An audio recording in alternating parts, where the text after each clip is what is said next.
For more than 2 million years, evolution carved the human body like a relentless sculptor. It stretched our limbs, molded our skulls, refined our senses, and shaped the creatures we would one day become. Across continents and ages, our ancestors transformed, slowly, painfully, inexorably, into beings fit to survive a ruthless world. But then, something happened. Something so strange, so abrupt, so completely out of rhythm with the entire story of life on Earth that even today, thousands of years later, it still feels impossible. 50,000 years ago, the engine of our physical evolution stalled, not weakened, not slowed, stopped, as if an invisible hand gently pressed a finger against the gears of natural selection and whispered, "Enough, this form will do." If a modern human stepped into a time machine and traveled back to that ancient world,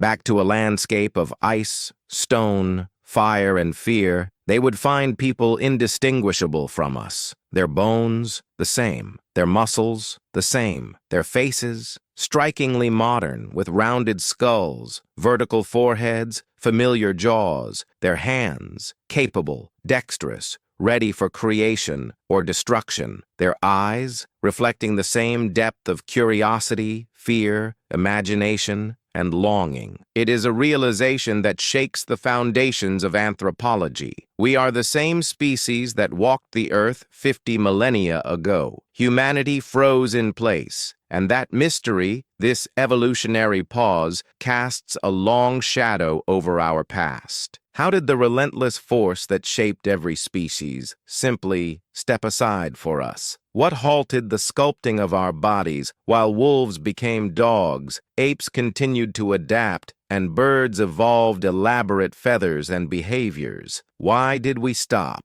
To understand this riddle, we must return to the precise moment before the world went quiet, to a time when the human body was still in motion, still changing, sharpening, refining, before the cosmic clock struck a silent hour. This is where our journey begins, at the last great transformation of Homo sapiens, a period when the human form was still fluid, malleable, unfinished, a time when evolution still had plans for us. Between 300,000 and 50,000 years ago, our species sculpted itself into the shape we now recognize.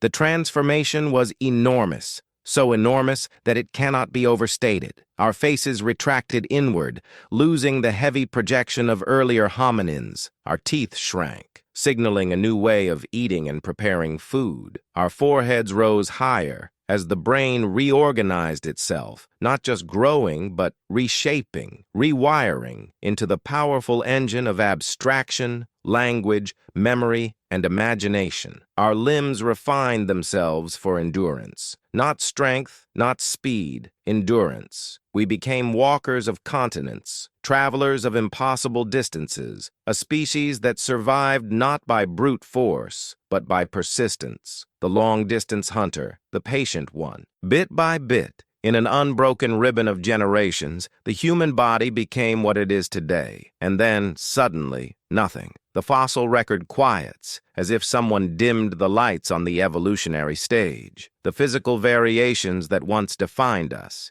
jaw shape, brow ridge size, limb proportions, level out. The body stabilizes. The script ends. 50,000 years pass, then 5,000 more, then 50,000 more still. The body of Homo sapiens remains almost identical. It is a silence unlike anything else in the entire animal kingdom. Most species continue to evolve, adapting to new climates, new predators, new obstacles. Yet we, the species that should have been the most vulnerable, did not. Instead of bending to the world bent to us. Something interfered with our evolution, something powerful enough to override one of the most fundamental processes in nature. Was it environmental? Was it genetic? Was it cultural? Was it a disaster? Or was it something even stranger? Something less tangible, less visible, yet far more profound? To unravel this enigma, we must travel back to the edge of catastrophe, to a time when humanity nearly vanished. Because before we froze, before we stabilized, we came closer to extinction than almost any species that survived long enough to leave descendants. Near the dawn of our story lies a wound, deep, unseen, but carved into our DNA. A wound that reduced us to a fragile handful of survivors. A wound that may have set the stage for everything that followed. Before the ice of evolutionary silence fell, we faced fire. A fire so great it might have erased us entirely. And understanding that moment may reveal why our evolution went still, and why it never fully started again. Because what came next didn't just shape humanity, it almost destroyed it. And the consequences of that near destruction still echo within every human alive today. Our next step takes us to that moment, the brink, the precipice, the razor-thin edge between extinction and survival. But what happened there would not only change our genes, it would change our destiny, because what came next would change everything. Those words echo across the ancient world like the fading roar of a distant catastrophe. To understand why human evolution froze, we must descend, carefully, silently, into the darkest chapter of our species. A chapter so violent and so delicate that it left almost no traces in the ground. Yet it lives inside every one of us, coded into our DNA like the memory of a nightmare. Around 70,000 years ago, the world did not feel empty. It felt fragile. Humanity was scattered in isolated bands across Africa, tiny groups clinging to the edges of rivers, forests, and coastlines. We were not strong. We were not numerous. We were not the masters of anything. We were prey as often as we were hunters. We survived through cooperation, ingenuity, and endurance. But our hold on existence was thin as a single cracked strand of ice stretching over a dark frozen sea. And then something happened. Something that pushed us to the brink of oblivion. Some scientists point to the Toba supereruption,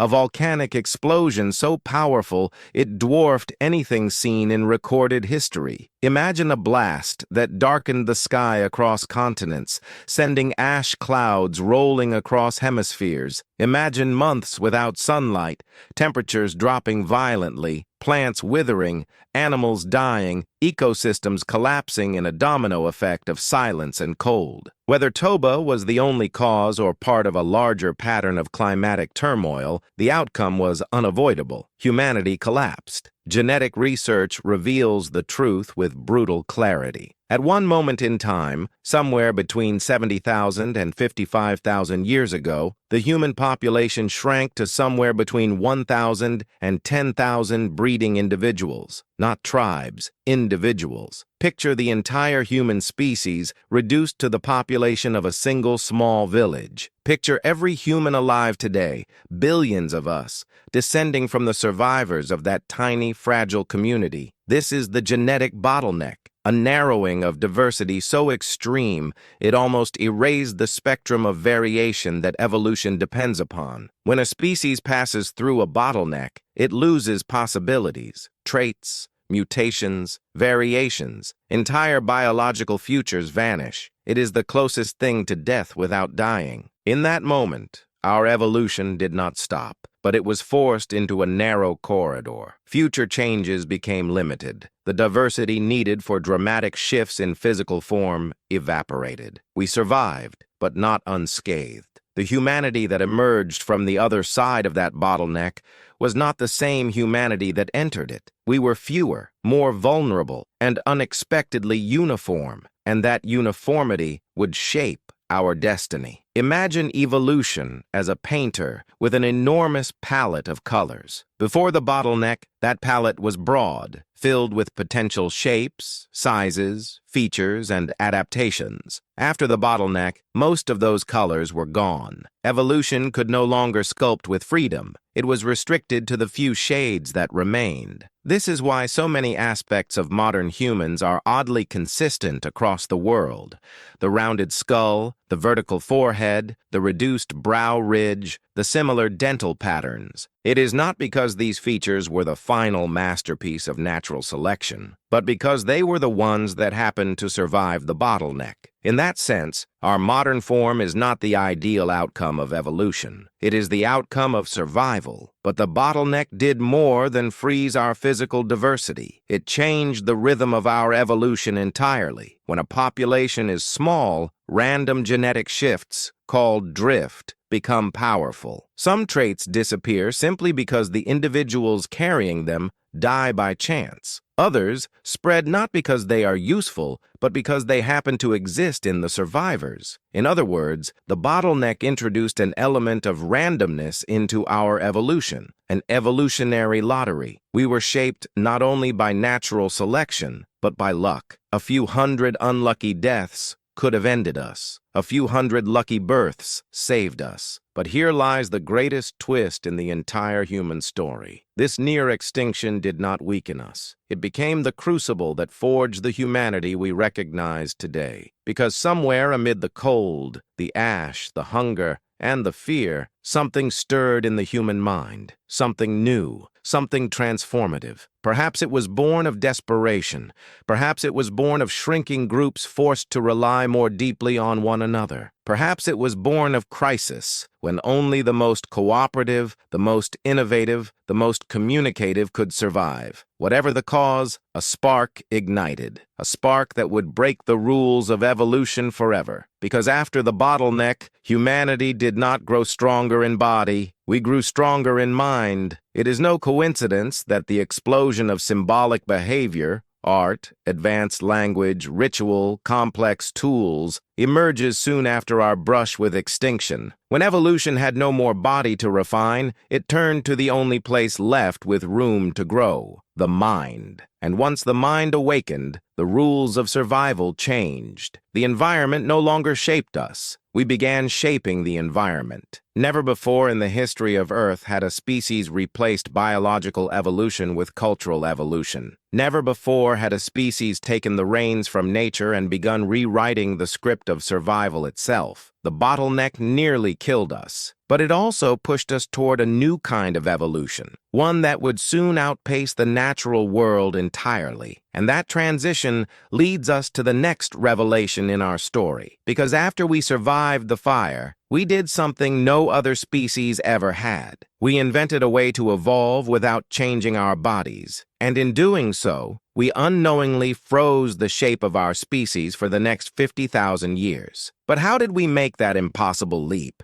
The answer lies in a revolution so quiet, so subtle, so invisible, that it left almost no trace in fossils. And yet it changed everything. We ended the last chapter on the edge of an idea so profound that it marks the true turning point of human history. Because after surviving the bottleneck, after walking through fire and famine and a genetic narrowing that almost erased us, humanity emerged with something the world had never seen before. Not a stronger body, not sharper teeth or faster legs, not new muscles or thicker bones. We emerged with an ability so strange, so powerful, and so unlike anything in the animal kingdom that it rewrote the rules of evolution. The ability to evolve culturally faster than biology could evolve physically, and that changed everything. To understand this transformation, imagine standing beside a Homo erectus from 1 million years ago. He is strong, much stronger than you. His bones are thick, his arms powerful, his jaw heavy. His brain is large compared to earlier hominins, but still half the complexity of yours. He survives through brute adaptations etched directly into the body. Now imagine standing beside a Homo sapiens from 50,000 years ago. His muscles are lean, his bones lighter, his jaws smaller. He seems physically fragile compared to his ancestors, but something sets him apart, something invisible. He carries inside his mind a universe of symbols, stories, strategies, and possibilities. He can imagine scenarios before they happen. He can remember lessons taught by elders long dead. He can plan hunts, build alliances, share abstract ideas, name the stars, and create meaning from nothing. This cognitive revolution did not appear in the fossil record. Bones do not preserve imagination. Skulls do not show ideas. But archaeologists feel the tremors of this shift through the artifacts left behind: beads, pigments, blades, art carved into stone and bone. Something happened inside the mind of Homo sapiens that did not happen in any other species. Language deepened, social bonds strengthened, innovation accelerated, and with each step, a new form of evolution began, one that did not change the body, but changed everything else. For millions of years, species survived by altering their physical form. If the climate grew colder, bodies evolved fur or fat. If predators grew stronger, bodies evolved speed or armor. If survival required cracking bones or slicing meat, teeth and jaws adapted. But humans chose a different path. We invented tools that replaced biological functions. Need to pierce? Make a spear? Need to run farther? Craft sandals? Need warmth? Sew furs? Need shelter? Build walls? Need safety? Form alliances? Clans? Tribes? We began outsourcing survival to objects, ideas, and relationships. And with every tool we made, with every story we shared, with every fire we built in the dark, we reduced the pressure for our bodies to adapt. This is the moment evolution began to slow, because natural selection only works when the environment pushes a species to change. But humans engineered a world that softened every push. We created warmth in the cold. We created weapons against predators. We created medicines against disease. We created structures against storms. In doing so, the environment lost its power to sculpt us. We became the sculptors. The shift is monumental. Instead of adapting to the world, we adapted the world to us. Biologists call this niche construction, but that term feels too small for what truly happened. Humans didn't just build a niche. We built an entire mental ecosystem, one where ideas, not genes, determined survival. And once that began, culture evolved at blistering speed. A spear design could change within a generation. A hunting strategy could spread across tribes in a single season. A myth could unite hundreds of people who had never met. A tool could leap from one continent to another within a lifetime. Genes cannot compete with that. Cultures shift in decades. Biological evolution requires thousands, sometimes millions, of years. And so, for the first time in the history of life on Earth, the balance of power shifted. The slow, grinding rhythm of genetic adaptation lost its dominance. The rapid, explosive growth of cultural adaptation took over, and the result was unprecedented. The human body, its bones, teeth, proportions, and musculature stopped changing because it didn't need to. Culture replaced biology. Innovation replaced mutation. Imagination replaced physical adaptation. And the more complex our culture became, the more stable our bodies became. But this revolution was not only technological, it was social. When humans began relying on cooperation, knowledge sharing, group memory, and collective problem solving, survival became a communal act. Traits like aggression, isolation, and brute strength mattered less. Traits like communication, empathy, and planning mattered more. The body became secondary. The mind became primary. And when the mind takes over, evolution rewrites its priorities. At this point in our journey, the fossil record grows quiet, not because humans stopped living, but because humans stopped changing in visible ways. But if culture became the new engine of survival, then we must ask, why did the brain, not the body, become the most important organ? What made it so powerful, so costly, and so absolutely dominant? And why did evolution invest so heavily in it,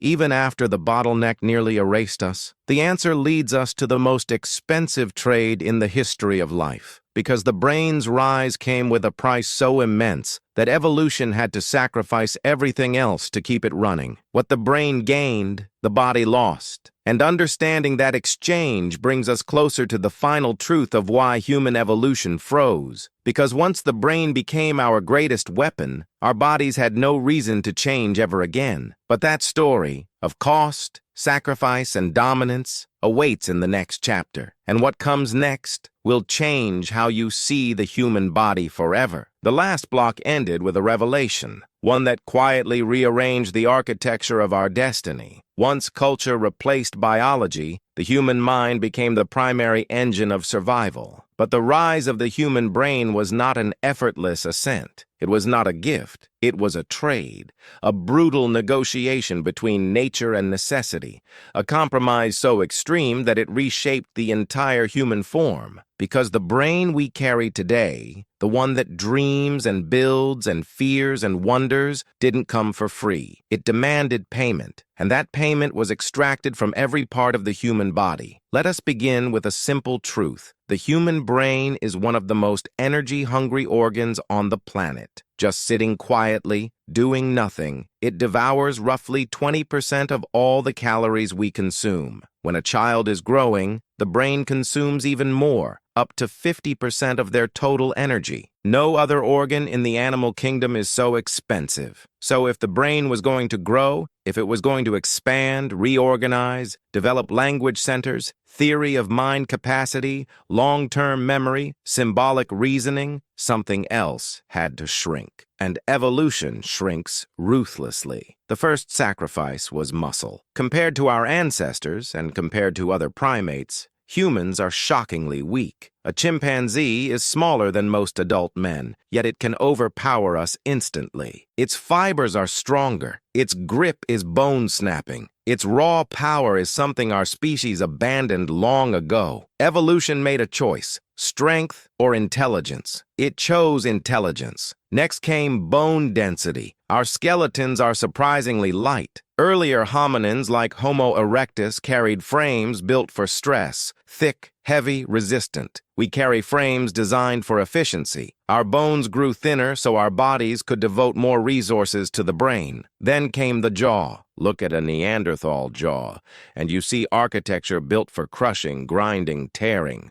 Look at ours, and you see reduction, smaller teeth, smaller muscles, a face that pulled inward to make room for an expanding brain case. We traded biting power for neural power. Even childbirth became a battlefield of compromises. Hominins with larger brains were born with larger heads, but walking upright narrowed the pelvis. This created what scientists call the obstetric dilemma, the evolutionary tug-of-war between big brains and bipedalism. The result is one of the most dangerous birth processes in the entire animal kingdom. Human infants arrive earlier, more fragile and more dependent than the young of almost any other species. It was the price of intelligence, but the brain didn't just reshape our bodies, it reshaped our entire way of being. Human childhood grew longer, stretching across years of vulnerability. Why? Because a bigger brain takes longer to wire. Children must be protected, nurtured, taught. This extended childhood created stronger social bonds,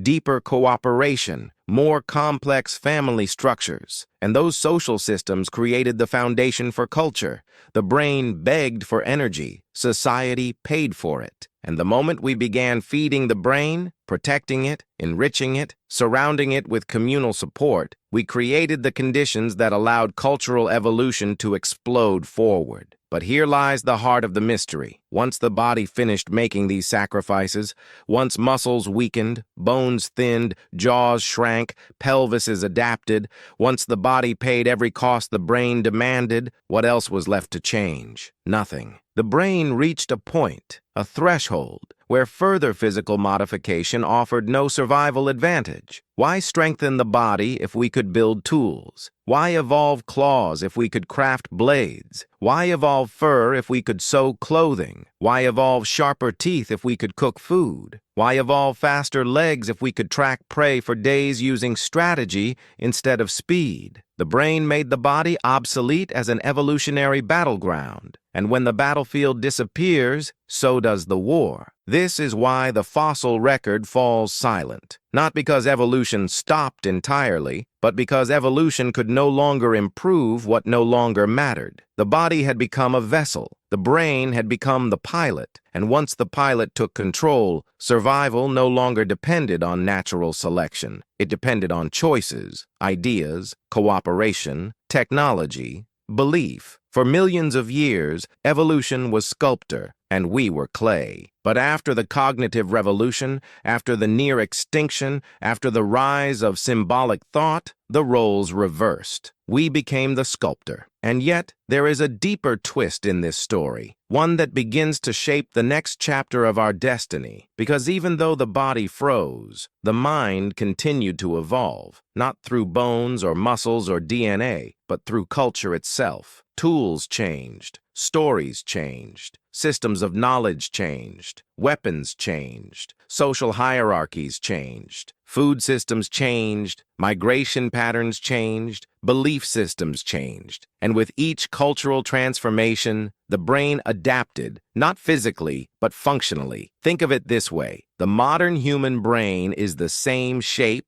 the same weight, the same architecture as the brain of someone who lived 50,000 years ago. But its content, its wiring, its lived experience, its cognitive environment is completely different. A brain shaped by stone tools is not the same as a brain shaped by computers. A brain shaped by constant danger is not the same as a brain shaped by language and art. A brain shaped by wandering savannas is not the same as a brain shaped by vast interconnected societies. The hardware stayed the same. The software transformed. And that transformation, subtle, invisible, pervasive, has altered humanity more profoundly than any physical mutation ever could. But if the brain became our greatest asset, our ultimate survival tool, our evolutionary trump card, then something else had to happen to keep our species unified. Because if brains stayed the same while cultures exploded outward, diverging, merging, colliding across continents, why didn't humans split into new species like our ancestors did? Why did we remain one? Why didn't we fragment into new branches of the human tree? The answer lies in the next great force that shaped our destiny: movement, migration, exploration. For while other hominins isolated themselves and evolved in separate directions, Homo sapiens did something no other human species ever managed to do. We connected the world, and that connection would stop evolution's ability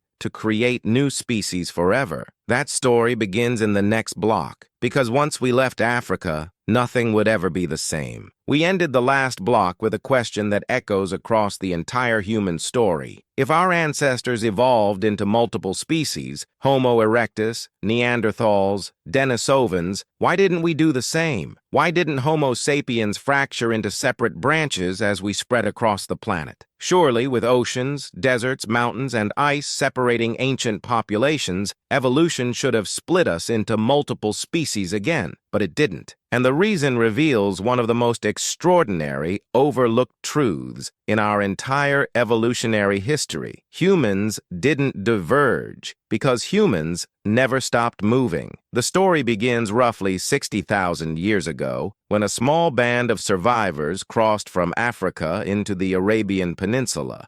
From there, humanity became a wave, restless, unstoppable, relentless. We spilled across deserts, followed rivers, hugged coastlines, crossed forests, climbed mountains. We were nomads, driven by curiosity, hunger, fear, hope, forces older than language itself. Our ancestors moved like wind over the earth. Within a few thousand years, Homo sapiens had reached the Middle East, India, Southeast Asia, Australia, Central Asia, Europe, Siberia, The Americas. This global expansion is one of the fastest long-distance migrations any species has ever achieved without the use of ships or engines. But what mattered more than the movement itself was what happened when different groups of humans met. Gene flow, the mixing of DNA across vast distances. Whenever two groups of Homo sapiens encountered each other, whether separated for hundreds of years or thousands, they didn't remain isolated. They exchanged stories, they exchanged tools, they exchanged knowledge, and they exchanged genes. This relentless interbreeding created a single,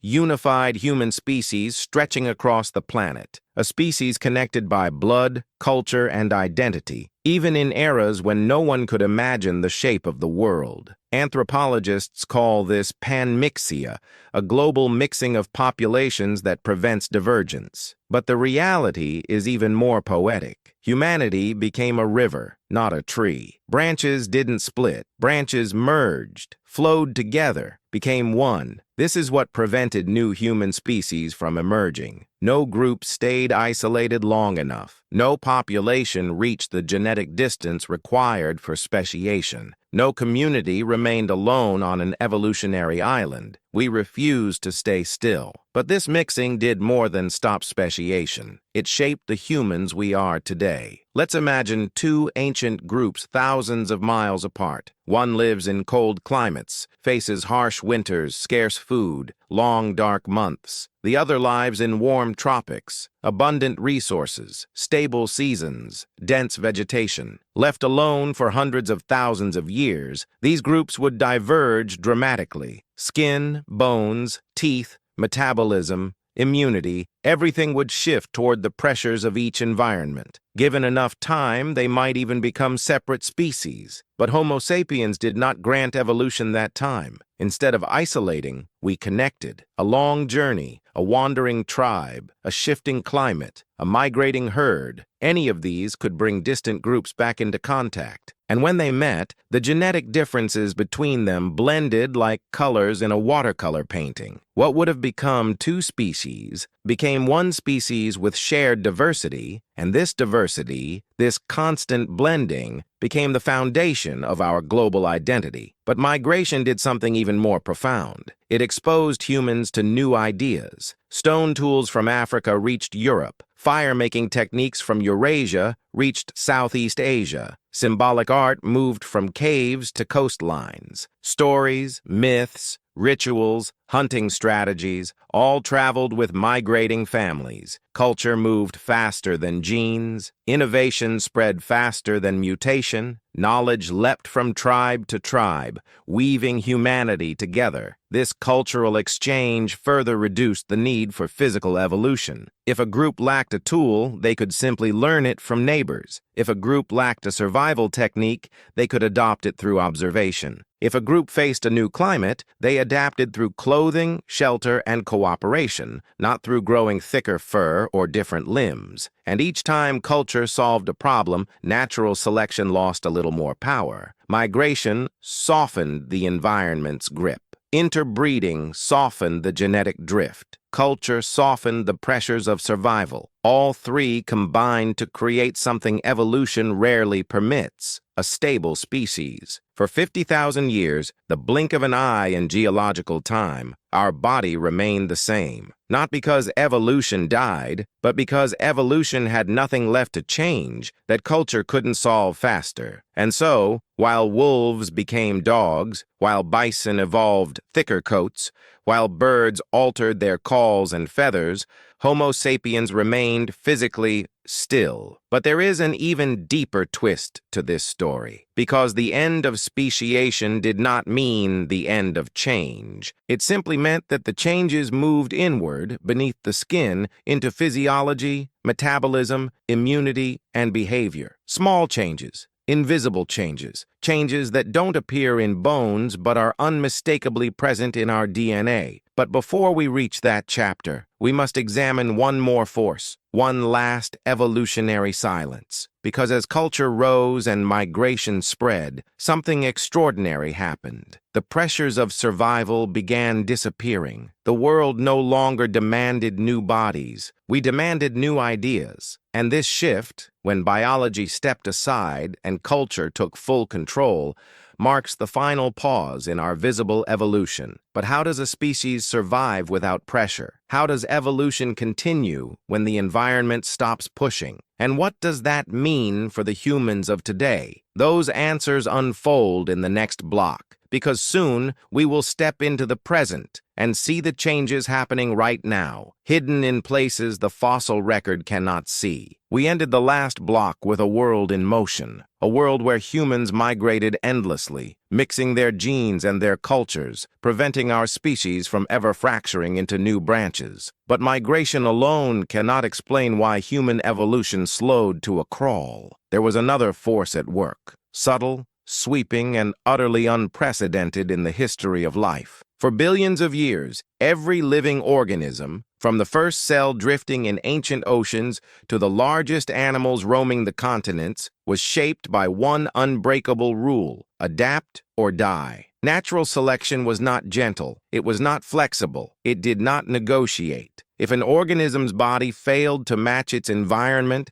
that organism simply disappeared. Entire species vanished because they could not change fast enough. Evolution, at its core, is pressure. It is the relentless push of reality sculpting biology. But somewhere along the human story, the pressure faded. Not all at once, not like a switch being flipped, but slowly, steadily, like a tide pulling away from the shore. And as the tide retreated, evolution lost the power it once held over us. To understand how this happened, we must go back to the moment when humans began rewriting the rules of survival, not through genes, but through culture. Imagine an early human facing the cold. A wolf grows a thicker coat. A bear packs on fat. A human creates clothing. Imagine a human facing predators. A cheetah evolves speed. A bison evolves horns. A human creates weapons. Imagine a human facing harsh winters. A caribou migrates. A rabbit adapts fur color. A human builds shelter. At every turn, instead of letting the environment shape our bodies, we shaped our surroundings. Shelters lessened the need for cold-resistant bodies. Clothing removed the need for fur or thick skin. Tools replaced claws and fangs. Cooking softened food and reduced the demand for heavy jaws. Fire disinfected, protected, and warmed. Social cooperation replaced brute force. Medicine, the earliest kinds, extended survival past injuries that would have killed any wild animal. Every invention, every strategy, every shared lesson chipped away at the power of natural selection. Bit by bit, generation by generation, the world became less dangerous, not because it changed, but because we changed our relationship with it. By 10,000 years ago, the Earth was no longer sculpting us. We were sculpting the Earth. Agriculture transformed starvation into surplus. Villages transformed isolation into community. Trade transformed scarcity into exchange. Healing plants transformed deadly injuries into survivable wounds. Ritual and cooperation transformed conflict into negotiation. And as the world softened, our bodies stopped changing. Because evolution is not a force that acts out of preference or intention. It responds to pressure. Without pressure, evolution slows. Without danger, evolution sleeps. But this does not mean evolution vanished. Instead, it became quieter, more subtle, working in the shadows of our physiology rather than the architecture of our bones. Before we reach those invisible changes, we must understand the deeper picture. The end of strong natural selection was both a triumph and a trap. A triumph because it allowed more humans to live, learn, grow, and pass on their genes. A triumph because it freed us from the brutality of environmental domination. A triumph because it opened the door to complex societies, innovation, and identity. But also a trap. Because the body that once adapted to survive was now shielded from the very pressures that once made it grow strong. Consider the consequences. Bodies no longer needed to evolve faster running speeds because hunting tools did the chasing. Bodies no longer needed to evolve larger digestive systems because cooking did the breaking down. Bodies no longer needed to evolve better claws, thicker bones, sharper senses because our inventions replaced them all. Even diseases lost their evolutionary bite. A human who once died from infection survived with the help of medicinal herbs, collective caregiving, or tribal healers. A child who once would have perished from fever now lived, passing on whatever vulnerabilities evolution would have filtered out. We softened the world, and in doing so, softened natural selection's grip on us. But there is an even deeper layer, something more psychological, more social, more human. Our ancestors didn't just survive because they were strong or fast. They survived because they were united. A lone human is fragile. A group of humans is unstoppable. And with cooperation came protection. With protection came survival. With survival came the relaxation of evolutionary pressures. So when we say evolution froze 50,000 years ago, we are not describing a biological failure. We are describing an astonishing success. We became the first species to stabilize itself, not through environmental adaptation, but through mastery of the environment. But here lies the twist. Though visible evolution slowed, invisible evolution continued. While bones stayed the same, genes still shifted. While faces stayed the same, metabolisms changed. While bodies stayed the same, behaviors evolved. And those subtle changes are not ancient history. They are happening right now, in our generation, in our families, in our bodies. The human species may not be transforming into something unrecognizable, but it is transforming quietly, slowly, invisibly. And this invisible evolution reveals a future far more complex than we imagine, because the evolution we see today is not driven by wilderness, but by civilization, not by predators, but by technology, not by climate, but by culture. But before we explore that silent transformation, the one shaping the humans of tomorrow, we must examine the evidence emerging in our DNA, our physiology, our behavior. Changes so subtle they hide beneath the surface. Changes so real they can be measured in laboratories. Changes so gradual they will define our descendants without ever altering our appearance. Those changes form the next chapter of our evolution, and they begin in the next block. Because although the body froze, the story of humanity did not. We closed the last chapter with a powerful truth. The human body may have frozen in time, but evolution didn't stop. It simply changed its strategy. Instead of sculpting skulls and bones, evolution moved beneath the surface into our genes, our hormones, our immune systems, our behavior. These changes don't appear in fossils. They don't reshape our silhouettes or transform us into new species. Instead, they whisper through our biology like a quiet current, reshaping the human future one subtle shift at a time. To see these changes, imagine a time lapse of humanity from 50,000 years ago to today. Outwardly, the figures remain the same faces, same bodies, same proportions. But beneath the skin, millions of small adjustments begin accumulating like tiny edits in an ancient script. Individually, each change is almost invisible. Collectively, they reveal a species still in motion. Let us begin with one of the clearest examples. 1. The vanishing wisdom teeth. For most of human history, our ancestors needed large, powerful jaws to chew raw plants, roots, and tough meat. These jaws housed a full set of 32 teeth, including the infamous third molars. But cooking changed everything. When fire softened food, when stone tools began grinding plants,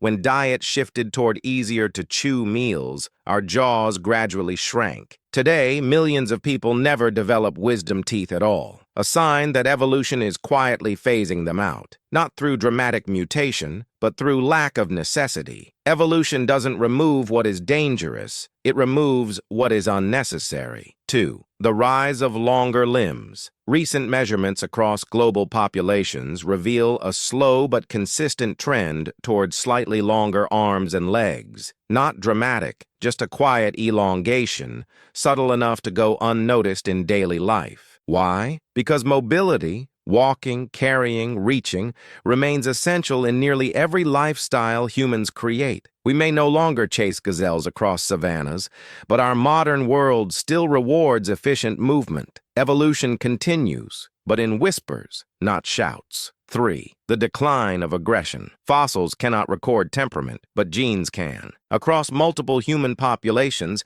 variants associated with lower baseline aggression and greater social tolerance have been increasing in frequency for thousands of years. It makes sense. Aggressive individuals once thrived in environments shaped by danger and scarcity. But in societies built on cooperation, where trust, trade, and communication ensure survival, the gentler, more socially attuned individuals gained the advantage. Humanity is domesticating itself, not in cages or compounds, but through culture. 4. The slow drift of metabolism. Our ancestors burned calories like fire burns oxygen. They trekked across continents, hunted for days, endured harsh winters. Calories were scarce. Movement was constant. Today, caloric abundance and sedentary lifestyles are reshaping metabolic pathways in real time. Slow metabolisms, once a liability, are now advantageous, allowing individuals to maintain energy balance in environments where food is no longer scarce but excessive. This shift is already measurable across global populations. 5. The rising tide of myopia. In ancient times,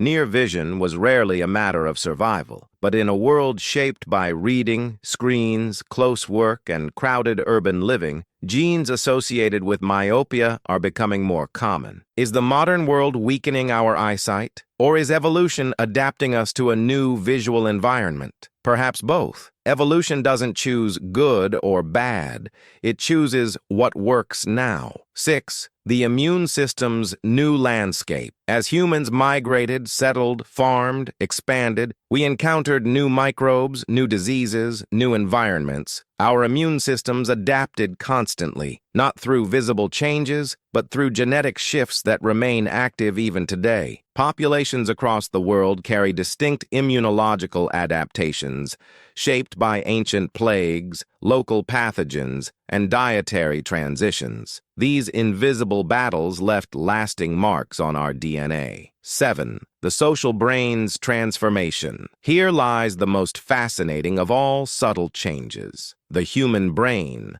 the same size and shape for 50,000 years, is rewiring itself through culture. People today navigate larger social groups than any ancient tribe could imagine. We track complex hierarchies, relationships, reputations, emotions, often across hundreds, even thousands of individuals. This social complexity is training the brain to become more adaptive, more flexible, more interconnected, not through new structures, but through new patterns. A Stone Age brain living in a digital world doesn't stay a Stone Age brain for long. That is the secret of silent evolution. The hardware remains the same. The software rewrites itself every generation. And now, we reach the most important point. These subtle shifts are not random. They are not aimless. They are preparing humans for a world very different from the one that shaped our ancestors. A world of cities instead of savannas. A world of networks instead of clans. A world of artificial light, artificial environments, and artificial intelligence. In this world, physical evolution is slow, but cultural evolution is explosive. And this imbalance between slow biology and fast culture creates a tension that will define the next chapter of human existence. Because if culture continues accelerating and bodies continue stabilizing, something has to give. Either our minds will stretch to match the world we're building, or the world will reshape us in ways we cannot yet imagine. And that brings us to a profound question. Are we still evolving? Or are we creating forces that will shape the next stage of evolution in ways nature never intended? To answer that, we must look at the most dramatic, sweeping source of human transformation in the past 10,000 years, civilization. Because once humans built societies, large, structured, interconnected societies, the world changed faster than evolution could keep up. And that clash between biology and civilization is where the next chapter of our story begins. We ended the last block with a truth that feels almost contradictory. Our bodies have barely changed in 50,000 years, yet the world around us has transformed at a pace that biology could never match. To understand the next stage of our evolution and the tension between who we are and the world we built, we must step into the moment when everything accelerated. 10,000 years ago, humanity crossed a threshold that no species had crossed before. We stopped wandering. We stopped living in small groups. We stopped surviving only by foraging and hunting, by following the rhythm of seasons and migrations. We began to build civilization. At first, civilization was humble, a cluster of huts beside a river, a field tilled by hand, a grain storage pit lined with mud. But these small changes triggered a cascade of transformations that reshaped the entire human experience. For the first time in human history, survival no longer depended exclusively on nature. It depended on systems, structures, cooperation, hierarchy, memory, tools. And these structures expanded so rapidly that our biology could not keep pace. Let's break down what changed. 1. Population size exploded. For most of human history, the global population hovered under 1 million individuals. Then, suddenly, farming provided reliable food. Villages grew. Towns formed. Cities rose from the earth like stone giants. Population increased faster than evolution could adapt to. This matters because many evolutionary changes require small, isolated populations. Civilization did the opposite. It created massive, interconnected communities where genes mixed too widely for dramatic divergence. It was the perfect recipe for evolutionary stability. 2. Diet transformed overnight. Our ancestors ate diverse wild plants, fresh meat, tough roots, and varied seasonal foods. Farmers ate wheat, or rice, or maize, one crop, every day, for life. This sudden dietary shift reshaped our bodies quietly but profoundly. Changes in gut bacteria, changes in lactose tolerance, changes in dental wear, changes in metabolic pathways, changes in susceptibility to disease. But these changes were internal, not visible in the skulls or limbs that anthropologists measure. Thus, evolution continued, but invisibly. 3. Disease became a new evolutionary force. Hunter-gatherers lived in small groups. Diseases burned out quickly, but cities were perfect incubators. Crowded streets, poor sanitation, domesticated animals, standing water, trade routes carrying pathogens across continents. Civilization created new pressures, ones that acted on our immune systems rather than on our bones. For the first time, selection favored individuals with strong resistance to crowd-borne diseases, smallpox, tuberculosis, cholera, influenza, and countless others. But again, the changes were microscopic. The body remained stable. The immune system shifted. 4. Social structures rewired the human brain. In the ancient world, a tribe might include 20 to 50 people. Everyone knew everyone. Life unfolded in an intimate human circle. Civilization shattered that scale. Suddenly, people lived among hundreds, then thousands, then millions. This required new forms of cognition, navigating social hierarchies, tracking reputation, understanding strangers, learning rules, laws, and symbols, cooperating with people outside one's kin group, organizing complex societies. These demands trained the brain like a muscle, not through anatomy, but through lifelong experience. For the first time, the human brain had to operate in an environment that no biological evolution had prepared it for. Yet, it adapted. 5. Technology changed the meaning of survival. Before civilization, survival meant run, hunt, gather, hide, track, endure.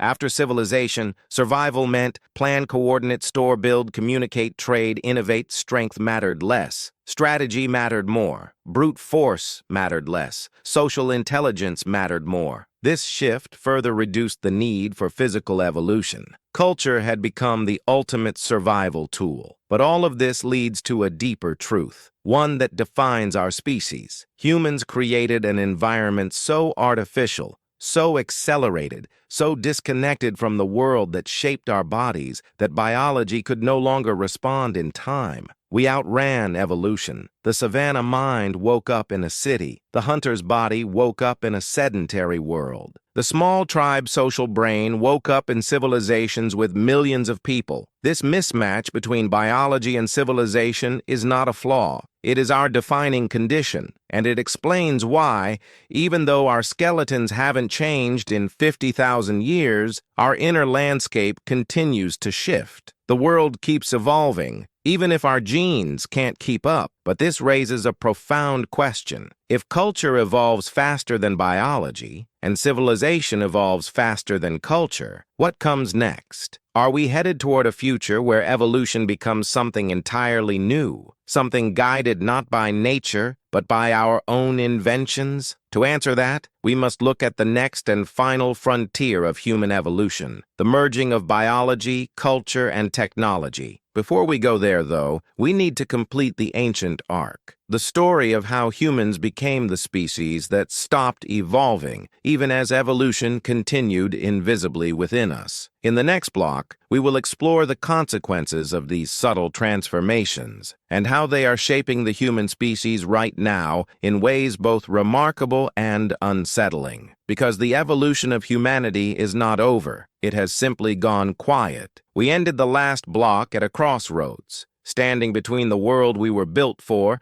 and the world we actually inhabit. A Stone Age body in a Space Age environment. A hunter's brain navigating cities, screens, laws, nations, networks. A being designed for survival in small tribes, now living in societies of millions. This mismatch isn't a failure of evolution. It is a consequence of something unprecedented. The world changed faster than biology ever could. But if the external world accelerated, did the internal world follow? The answer, quiet, subtle, yet profoundly real, is yes. Human evolution continues right now, beneath the surface, in ways so faint and decentralized that we barely notice them. To understand this, we must explore the present, the living laboratory of our species, and the invisible ways we're still transforming. Because the changes aren't dramatic like wings or claws. They're not new organs or new bones. They are smaller, yet no less powerful. They are the slow drift of genes adapting to civilization. They are the adjustments happening in metabolism, immunity, cognition, and emotion. They are the micro shifts that nudge the human future forward. Let us examine them one by one. 1. The new human metabolism. In a world where food is abundant, the pressures of starvation have largely vanished. For the first time in history, the challenge is not scarcity, but excess. Individuals with slower metabolic rates, once disadvantaged, now gain an unexpected edge. Their bodies store less fat from the same calories. Their energy balance stays stable. Their systems respond more efficiently to the sedentary lifestyles of the modern era. This is evolution's subtle recalibration, an adjustment to abundance instead of scarcity, a shift from feast or famine biology to constant availability biology, not visible on the outside, yet quietly reshaping the human norm. 2. The global decline of physical robustness. Across populations worldwide, data reveals a gradual softening of the human body, grip strength declining, bone density decreasing, muscle mass drifting downward, shoulders narrower, frames lighter. This isn't degeneration, It's adaptation. Our bodies are responding to a world that no longer requires constant physical labor, long-distance travel, or survival-driven exertion. Where we once needed power, we now need endurance. Where we once needed explosive strength, we now need resilience. Civilization shifted the rules of fitness, and our biology followed suit. 3. The rise of the social brain. Perhaps the most interesting transformation is not physical, but psychological. Modern humans manage relational networks far larger than any tribe in prehistory. We track acquaintances, colleagues, friends, contacts, followers, family, and social circles. Even a quiet, introverted modern individual maintains a social web far more complex than a prehistoric hunter-gatherer. This requires emotion recognition, conflict management, symbolic communication, abstract social rules, cross-cultural understanding, behavioral inhibition, empathetic reasoning. These skills don't show up in skeletons, but they shape the wiring of our minds. We aren't evolving bigger brains. We're evolving different brains, brains trained to manage civilization. 4. The spread of genetic tolerance to new environments. Evolution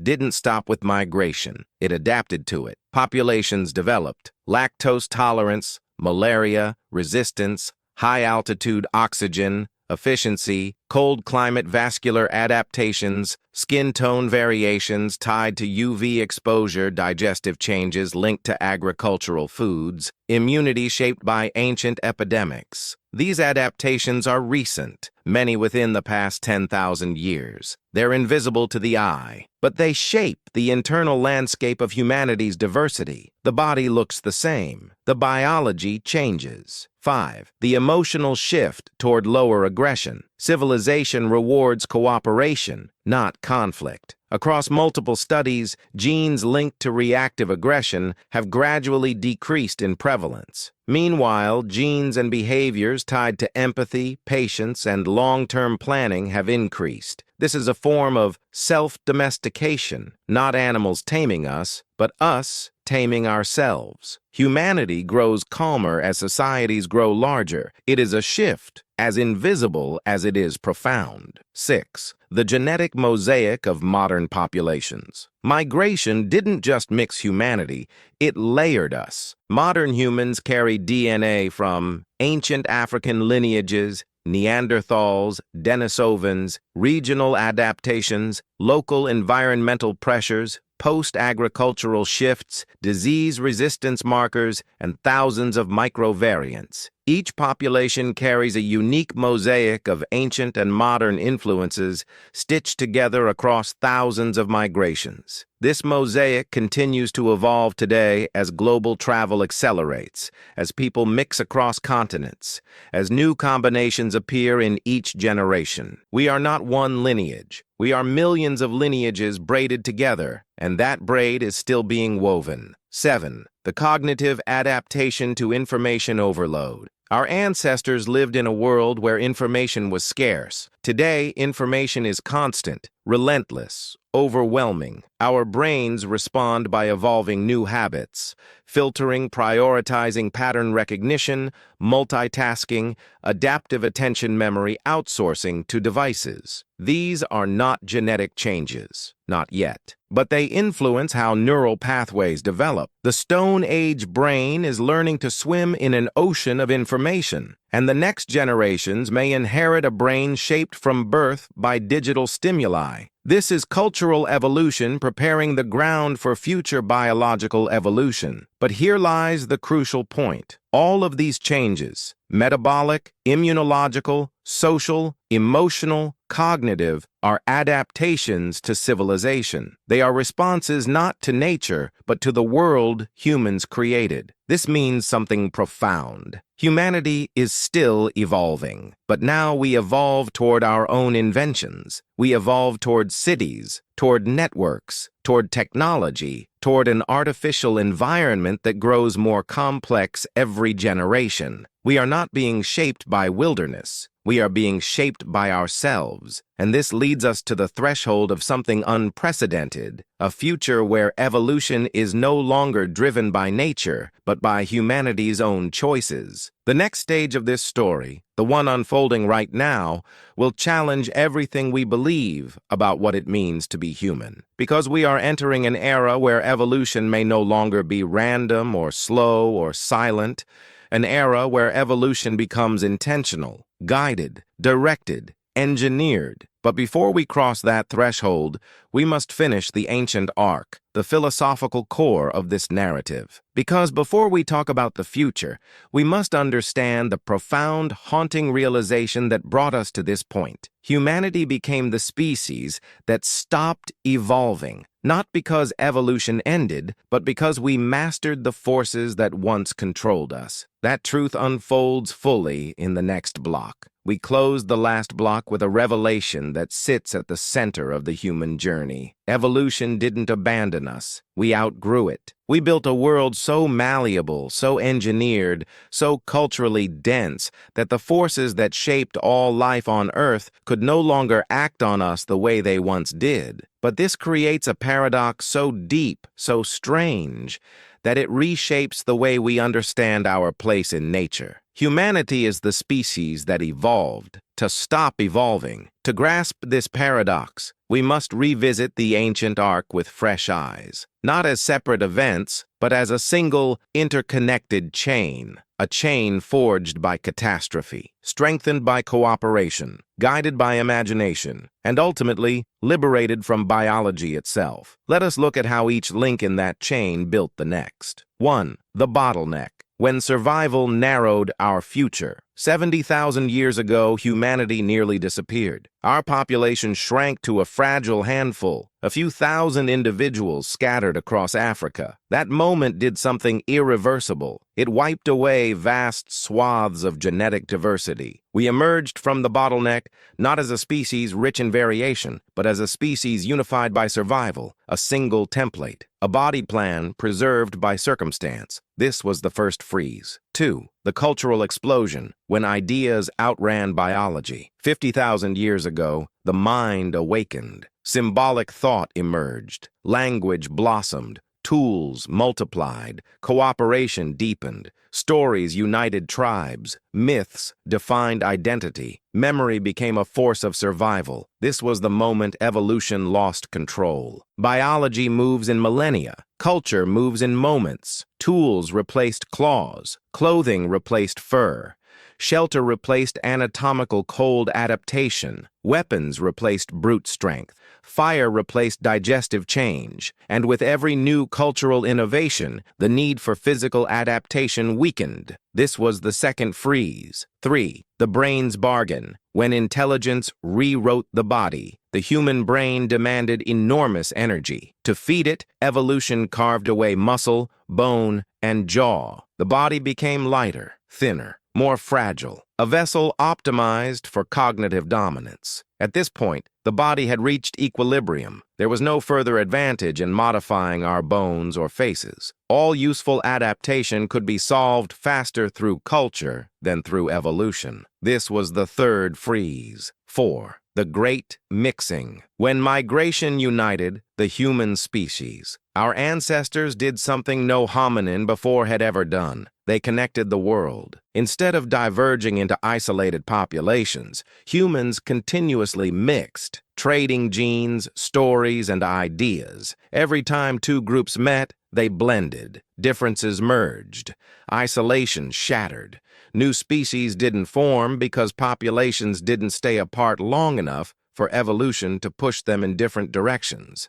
The world became a web, and humanity, a single strand woven through it. This was the fourth freeze. 5. The end of pressure. When civilization sheltered us from nature. When humans built villages, then towns, then cities, something remarkable happened. Nature lost its power to shape us. Agriculture ended starvation cycles. Medicine protected the weak. Houses shielded us from weather. Cooperation reduced death from conflict. Trade equalized scarcity. Stories carried knowledge across generations. With every layer of civilization, the harsh edge of natural selection dulled. Survival became a group effort, not an individual test. Evolution slowed once more. This was the fifth freeze. And yet, the story doesn't end there. Despite these freezes, evolution continued quietly. In metabolism, immunity, emotional temperament, social cognition, invisible changes, not dramatic ones, shifts that shape the future subtly, not explosively. But the paradox remains. Humanity stabilized physically because we built a world where biology no longer mattered as much. We created an environment where culture solves problems faster than genes, where tools replace traits, where knowledge becomes the ultimate survival adaptation. We became self-designed, not through genetic engineering, but through our relationship with the world. We shaped our environment until our environment stopped shaping us, and so we became the species that no longer waits for evolution. We outrun it. But this raises a question that hangs over the entire arc of our story, a question that echoes from the past into the future. If evolution slowed because culture took over, what happens now that culture is accelerating faster than ever before? What happens when technology evolves thousands of times faster than any biological system can adapt? What happens when the world we created becomes too fast, too complex, too digital, too artificial for the ancient brain inside us? This is the tension at the center of human existence today, the mismatch between the body we inherited and the world we engineered. We are not physically evolving to match modern life, but modern life is transforming around us at exponential speed. And this leads us to a profound, unsettling crossroads. Will the next stage of human evolution be biological or technological? Will we adapt naturally, or will we reshape ourselves intentionally? The answer begins with an understanding of the invisible pressures building right now. Pressures not from nature,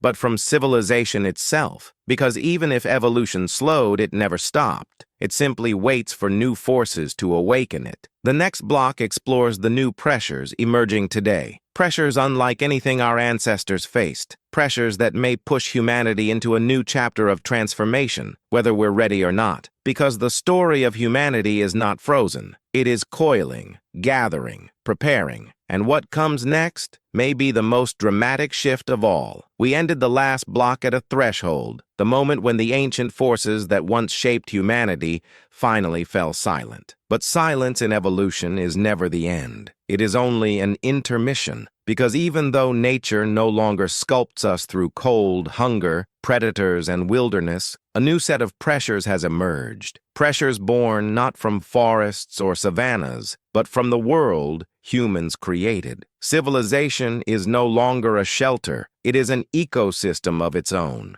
dense, artificial, relentless, accelerated. And within this ecosystem, new evolutionary pressures are awakening. They are not the pressures of tooth and claw. They are the pressures of complexity, speed, information, choice, technology, and social density. To understand the future of human evolution, we must examine these new forces, silent but powerful, that are shaping us right now. Let us begin with the most obvious. 1. The pressure of overpopulation. For millions of years, humans lived in small groups. Evolution optimized us for intimate communities where relationships were deep, faces were familiar, and social bonds were everything. But today, the human population exceeds 8 billion. We live in megacities filled with strangers. We navigate crowds, anonymity, noise, constant proximity. Our brains were not designed for this, yet we adapt. This new environment selects for emotional regulation, social tolerance, cooperation with strangers, conflict avoidance, flexible identities, complex communication skills. In a world of billions, aggressive, impulsive individuals face more social and legal consequences than cooperative, diplomatic, adaptive ones. This is evolution through civilization, the slow rise of the civil human. 2. The pressure of technology. The modern world requires a level of cognitive adaptability that no prehistoric environment ever demanded. We must learn interfaces, symbols, passwords, systems, digital languages, abstract navigation. We process more information before breakfast than our ancestors processed in a month. And as technology accelerates, the pressure increases. Those who adapt quickly to new tools, who navigate digital environments with ease, who multitask, filter information, and maintain focus despite constant stimulation, they thrive, not through physical traits, but through cognitive flexibility. Evolution has moved from the body to the mind. 3. The pressure of information. Overload. We were designed for scarcity. Scarce food, scarce news, scarce choices. Now we live in abundance. Infinite information, infinite media, infinite options. This abundance creates a new challenge. How do we choose? How do we filter? How do we think in a world where everything is vying for attention? Individuals who can ignore irrelevant stimuli, focus deeply, retain complex information, think critically, resist manipulation, manage attention, gain a massive advantage in the modern ecosystem. This is not natural selection as biology once defined it, but it is selection nonetheless. Survival now favors the mindful, the thoughtful, the mentally resilient. 4. The pressure of chronic stress. Our ancestors faced acute stress, predators, storms, hunger, danger, short bursts, short reactions, short recoveries. Today, we face chronic stress, deadlines, noise, social complexity, financial pressure, constant digital stimulation. The human stress system was not built for this, but individuals with more resilient emotional pathways, whether through genetics, environment, or culture, may gain an adaptive edge in the long term. Stress resistance is becoming a new evolutionary currency. 5. The pressure of artificial environments. Modern humans spend 90% of their time indoors, in lighting, temperatures, and atmospheres completely unlike natural environments. This affects sleep cycles, vision hormones, mood metabolism, circadian rhythms. Those who adapt well to artificial cycles may gain subtle advantages across generations. We are no longer adapting to nature. We are adapting to environments we built ourselves. 6. The pressure of medical technology. Medical advances change evolution in unexpected ways. In the past, many conditions that prevented reproduction were filtered out by natural selection. Today, medicine allows individuals with genetic vulnerabilities to survive and thrive. This increases genetic diversity, but also changes which traits remain in the population. Evolution is no longer removing the weak. It is preserving the vulnerable, the unique, the extraordinary. This is not a slowing of evolution. It is a rewriting of its rules. 7. The pressure of global connectivity. Humanity is more interconnected now than at any time in history. Ideas travel instantly. Genes travel across continents in a single generation. Cultures blend in real time. This global mixing reduces divergence, but increases adaptability. A world of hybrid cultures and hybrid lineages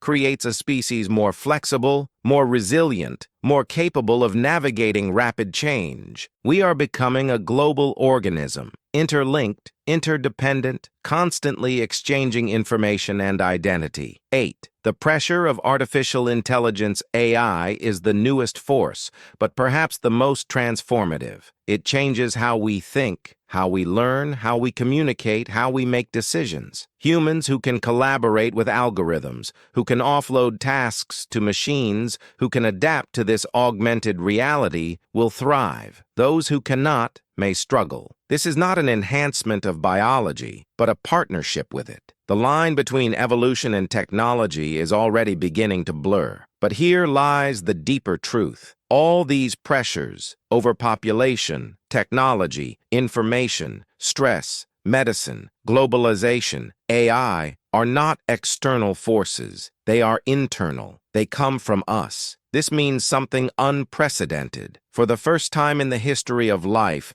a species is being shaped by its own creations. We are evolving in response to civilization, not nature. We are evolving in response to ourselves. This creates a new question, a question no generation before ours ever had to confront. If we are the ones shaping the next stage of human evolution, what will we choose? Will we let these pressures sculpt us blindly, letting civilization mold us without intention? Or will we take control of evolution itself, not through myth or metaphor, but through science, medicine, and technology? Before we explore that possibility, we must finish the story of natural evolution, the human journey from the savannah to the edge of the artificial world. Because the final blocks of this narrative will soon bring us face to face with the next threshold, the future human. But first, we must close the ancient arc, the philosophical truth at the heart of this entire documentary. We did not stop evolving. We changed the meaning of evolution. And in the next block, we will see how that meaning brings us to the edge of a new frontier. We ended the last block with a realization that shakes the foundations of our identity. Humanity is no longer sculpted by forests, predators, famine, or climate. We are sculpted by the world we built, a world of cities,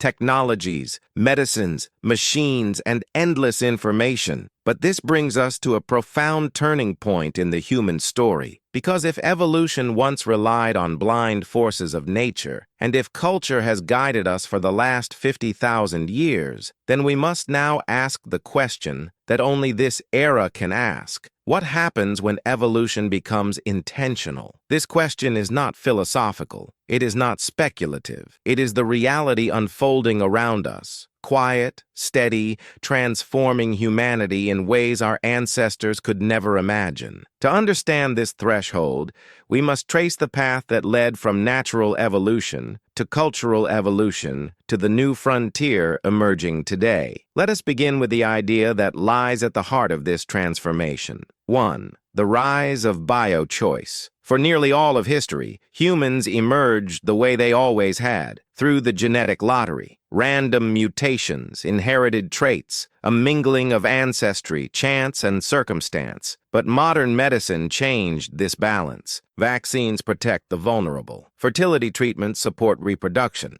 Surgeries correct once fatal conditions. Gene therapies repair inherited diseases. Prenatal testing reveals genetic risks. New technologies edit DNA with unprecedented precision. These innovations do not replace evolution. They redirect it. Where natural selection once filtered the population through survival and reproduction, medicine now intervenes. Traits that once would have vanished now persist. Diseases that once ended family lines are now treatable. Genetic vulnerabilities no longer determine fate. Even fertility itself, once at the mercy of biology, is increasingly shaped by choice. We stand at the edge of an era where humanity begins to select its own path, and selection, once blind, now has eyes. 2. The decoupling of survival from biology. For the first time in the history of life, a species survives not because of physical fitness, but because of intelligence, tools, and systems. A fragile newborn lives through medical support. A person with chronic illness survives through medication. An individual with poor eyesight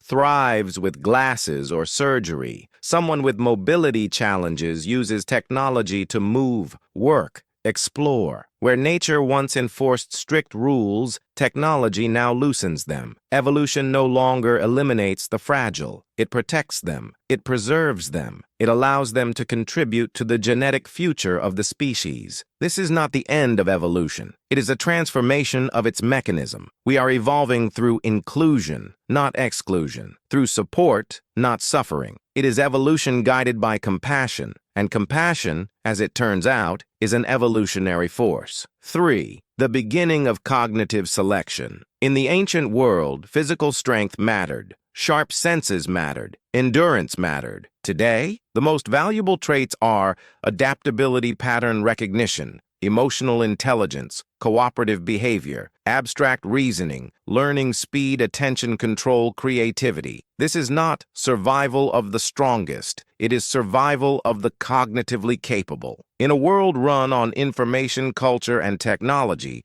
the mind becomes the primary arena of selection, not through genetic mutation, but through cultural demands. Those who excel in these cognitive landscapes tend to succeed, reproduce, and influence future generations. This is not traditional natural selection, but it is selection shaped by civilization. And this shift prepares the ground for a future where cognition itself may become the next frontier of intentional evolution. 4. The merging of biology and technology. Until now, tools were separate from the body. A spear did not become an arm. Clothing did not become skin. Shelter did not become bone. Fire did not become metabolism. But in the past century, the boundary between biology and technology began to blur. Pacemakers regulate hearts. Cochlear implants restore hearing. Prosthetics replace limbs. Neurointerfaces connect machines to the brain. Gene editing repairs inherited disorders. Artificial intelligence amplifies human thought. This is not science fiction. It is happening now. Quietly, steadily, inevitably. Technology is no longer something we use. It is becoming something we rely on, something that integrates with us, something that enhances us, something that reshapes what it means to be human. If the Stone Age was about bones, and the agricultural age about land,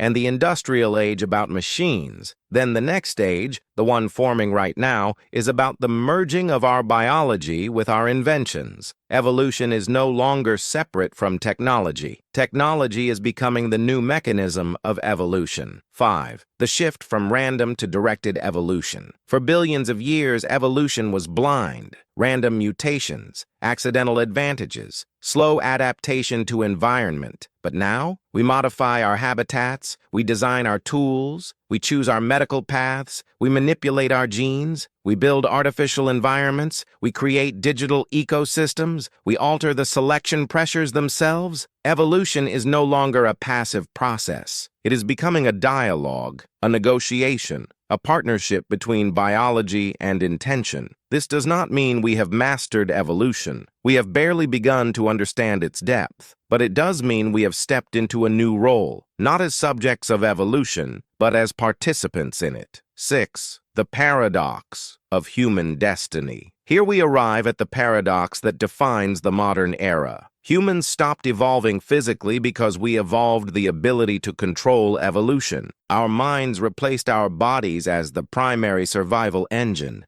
Our tools replaced our traits. Our culture replaced natural selection. And now, our technology is replacing randomness. We are the species that transcended the traditional rules and created a new evolutionary pathway, not through mutation and selection, but through intelligence and intention. Yet this leads to the deepest question of all. If evolution becomes intentional, who decides what humanity becomes? Do we remain a single species? Do we diverge into many? Do we enhance ourselves? Do we leave our biology behind? Do we merge with our inventions? Do we remain human in the way we understand that word today? These questions form the horizon of the human future, a horizon no species has ever reached before. But before we walk into that future, we must complete the journey we started. The story of how humans became the species that evolved to stop evolving. Because only by understanding the entire arc, from the bottleneck to the brain, from culture to civilization, from stability to silent change, can we understand what comes next. And the next chapter of this documentary will reveal the full weight of that conclusion. The humans of today are not the end of the journey. They are the pause before the next great transformation, the stillness before the next rise. We have spent the last 12 blocks crossing human time like a vast landscape, from ice to fire, from catastrophe to awakening, from body to mind, from nature to civilization. But now we enter a region of human history that belongs neither fully to the past nor entirely to the present. It is a threshold zone, a place between what we were and what we are about to become. Because when we look at the last 50,000 years, we see a species that appears frozen in time. Yet when we look closer, we discover something far more profound. Humanity didn't stop evolving. Humanity paused, not from weakness, not from stagnation,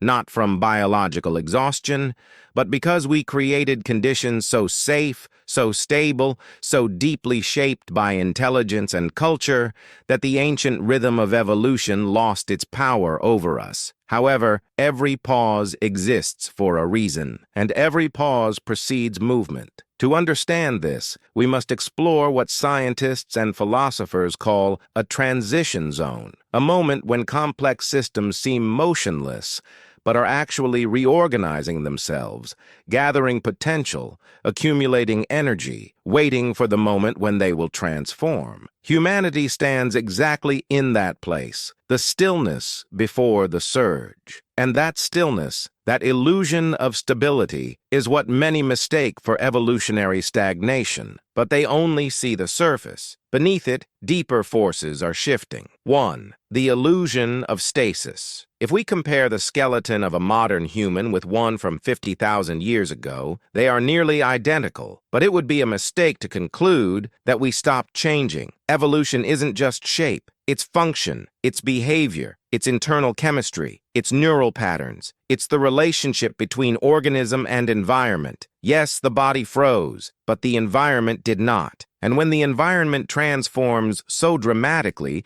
so rapidly, into a world nothing like the one our ancestors evolved for, what emerges is not stasis, but tension. A tension between a body built to walk under open skies and a life spent indoors beneath artificial light. A tension between a brain shaped for small tribes and a society of billions. A tension between senses tuned to wilderness and lives submerged in screens and noise. A tension between biological rhythms shaped by sun and fire and schedules driven by alarms, deadlines, and digital clocks. Where there is tension between environment and organism, evolution finds room to act. This tension is the engine of the new evolutionary era. 2. The collapse of the natural environment. For millions of years, human evolution responded to temperature, predators, storms, hunger, geography, the raw realities of the natural world. But now, the dominant environment isn't nature. It's artificial. Air conditioning replaces climate. Electricity replaces sunlight. Processed foods replace seasonal diets. Transportation replaces physical movement. Medicine replaces natural mortality. Technology replaces instinct. We are the only species that lives primarily inside an environment we created ourselves. What does that mean? It means evolution no longer responds to forests or deserts. It responds to civilization, to culture, to engineered systems, to human-made pressures. And ideas, unlike earthquakes and glaciers, change overnight. When the environment is artificial, the pressures of evolution become artificial as well. They are no longer cold hunger, predators, migration weather. They are overpopulation, digital dependence, constant noise, information overload, chronic stress, cultural acceleration, disconnected instinct, unpredictable social dynamics. These forces don't kill instantly like ancient threats. They shape slowly. They influence fertility, mental health, behavior, cognitive function, social success, adaptation to complexity. Evolution hasn't disappeared. It has moved inward. 3. The ancient body in the modern world. Here lies the core of humanity's quiet crisis. We carry a brain designed to hunt, gather, explore, cooperate in small groups. But we live in megacities, surrounded by strangers, buried in notifications. We carry a metabolism shaped by scarcity, but we live in abundance. We carry eyes shaped for sunlight, but we live behind screens. We carry a reward system built for rare novelty, but we live in a world of constant stimulation. This mismatch creates a silent battlefield inside us, not physical, but emotional and cognitive. Where organism and environment collide, adaptation begins, even if slowly, even if invisibly. 4. The new invisible selection. People who thrive in the modern world are not necessarily the strongest, the fastest, or the most physically resilient. They are the adaptable, the socially flexible, the emotionally regulated, the information literate, the mindful and focused, the continuously learning, the capable of navigating abstract environments, the resilient under constant change. These traits, all cognitive and emotional, are becoming the new measures of success. And that creates a modern form of selection, not through life or death moment, but through who can build stable relationships, who can maintain mental balance, who can thrive in complexity, who can navigate digital environments, who can sustain long-term goals in a chaotic world, who can raise healthy offspring amid overwhelming stimuli. This is selection, quiet, slow, but real, and it is reshaping humanity from the inside out. 5. The reconfiguration of the human mind. While the body remains still, the mind is evolving, not through new skulls or new lobes, but through accumulated experience shaped by environment. Each generation enters technology earlier, absorbs complexity faster, develops new cognitive filters, builds social networks larger, adapts to digital communication, inherits behavioral tendencies shaped by modern life, navigates unprecedented levels of abstraction. The brain absorbs the world shapes behavior, behavior shapes reproduction,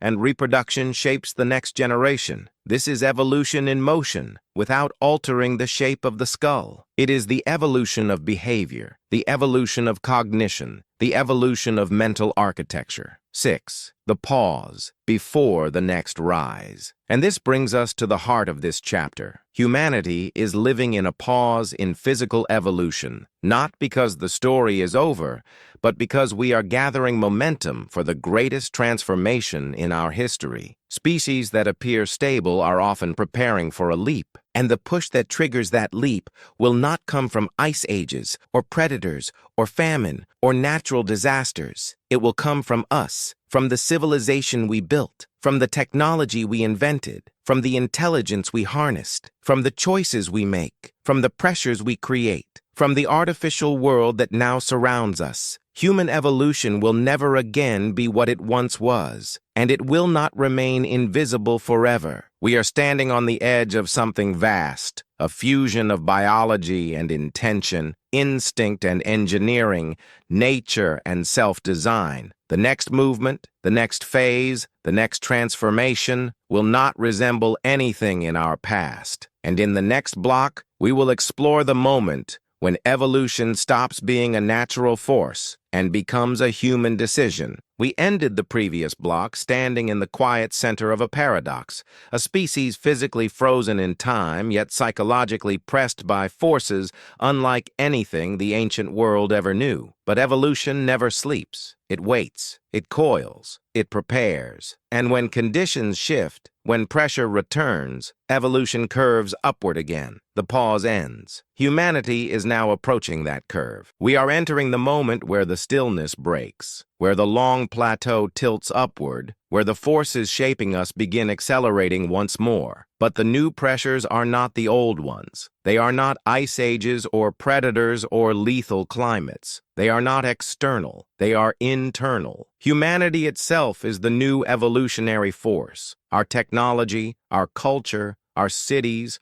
our artificial environments, our choices, our systems, our inventions, our pace of life. And these forces are beginning to carve us, not violently, not instantly, but inevitably. To understand the next evolutionary rise, we must examine the forces now pushing humanity forward. Because the new pressures are here, they are growing, and they are about to redefine what it means to be human. 1. The cognitive arms race humanity today lives inside a nonstop flood of information. News alerts, messages, ads, screens, notifications, tasks, choices, demands, social signals. Our ancestors processed only what their eyes could see and their ears could hear. We process more data in a single day than they encountered in a year. This creates a new pressure, one evolution has never faced before: the pressure to manage information. Those who can filter data, ignore noise, focus deeply, think critically, resist manipulation, navigate complexity, learn quickly, adapt, cognitively gain an advantage in the modern world. This is not a physical selection, it is a cognitive selection. The ability to remain mentally stable in a world of mental overload is becoming a dominant survival trait. Humanity is evolving toward cognitive resilience. 2. The emotional threshold. Ancient humans faced bursts of stress, a predator attack, a tribal conflict, a winter storm, a failed hunt. But after the crisis, the stress ended. Modern stress does not. It is slow, constant, ambient. Deadlines, bills, traffic, noise, notifications, loneliness in crowds, uncertainty about the future. Our stress system, designed for short emergencies, is now forced into permanent activation. This creates a second new pressure, the pressure for emotional regulation. Individuals who can remain calm in chaos, maintain balance under pressure, adapt to uncertainty, manage anxiety, sustain long-term patience, build stable relationships, navigate emotional complexity, are more likely to succeed in the modern environment. Humanity is evolving toward emotional resilience. 3. The social labyrinth. For millions of years, humans lived in groups small enough for everyone to know everyone. Today, we live among strangers, in cities with millions of people, connected to billions online. This creates a third pressure, the pressure for advanced social cognition. People who thrive today often have high empathy, strategic communication, cooperation skills, conflict resolution abilities, cross-cultural understanding, symbolic thinking, adaptation to social rules, awareness of group dynamics. These traits matter more than physical strength ever did. Humanity is evolving toward social intelligence. 4. The behavioral divergence technology has created an environment where individuals can live vastly different lifestyles within the same society. One person spends 10 hours a day online, another lives in physical motion, one is immersed in digital communities, another avoids technology entirely. This creates different sensory diets, different stress levels, different circadian rhythms, different attention spans, different learning patterns, different relationship models. In earlier eras, humans everywhere faced similar pressures: weather, predators, starvation. Now, each individual experiences a unique personal environment. Evolution responds to variation. Variation is increasing. Humanity is evolving into behavioral diversity. 5. The decline of physical selection. Ancient humans lived or died by physical ability. Today, a fragile infant survives. A sick adult recovers. A person with poor vision wears corrective lenses. A person with limited mobility uses technology. A person unable to hunt buys food at a store. A person lacking physical strength thrives in mental work. This is one of the greatest shifts in evolutionary history. Physical weakness no longer eliminates individuals from the gene pool. Instead, intelligence, cooperation, adaptability, and creativity shape who thrives. Humanity is evolving away from physical constraints. 6. The rising impact of technology. We once used tools. Now, we live inside them.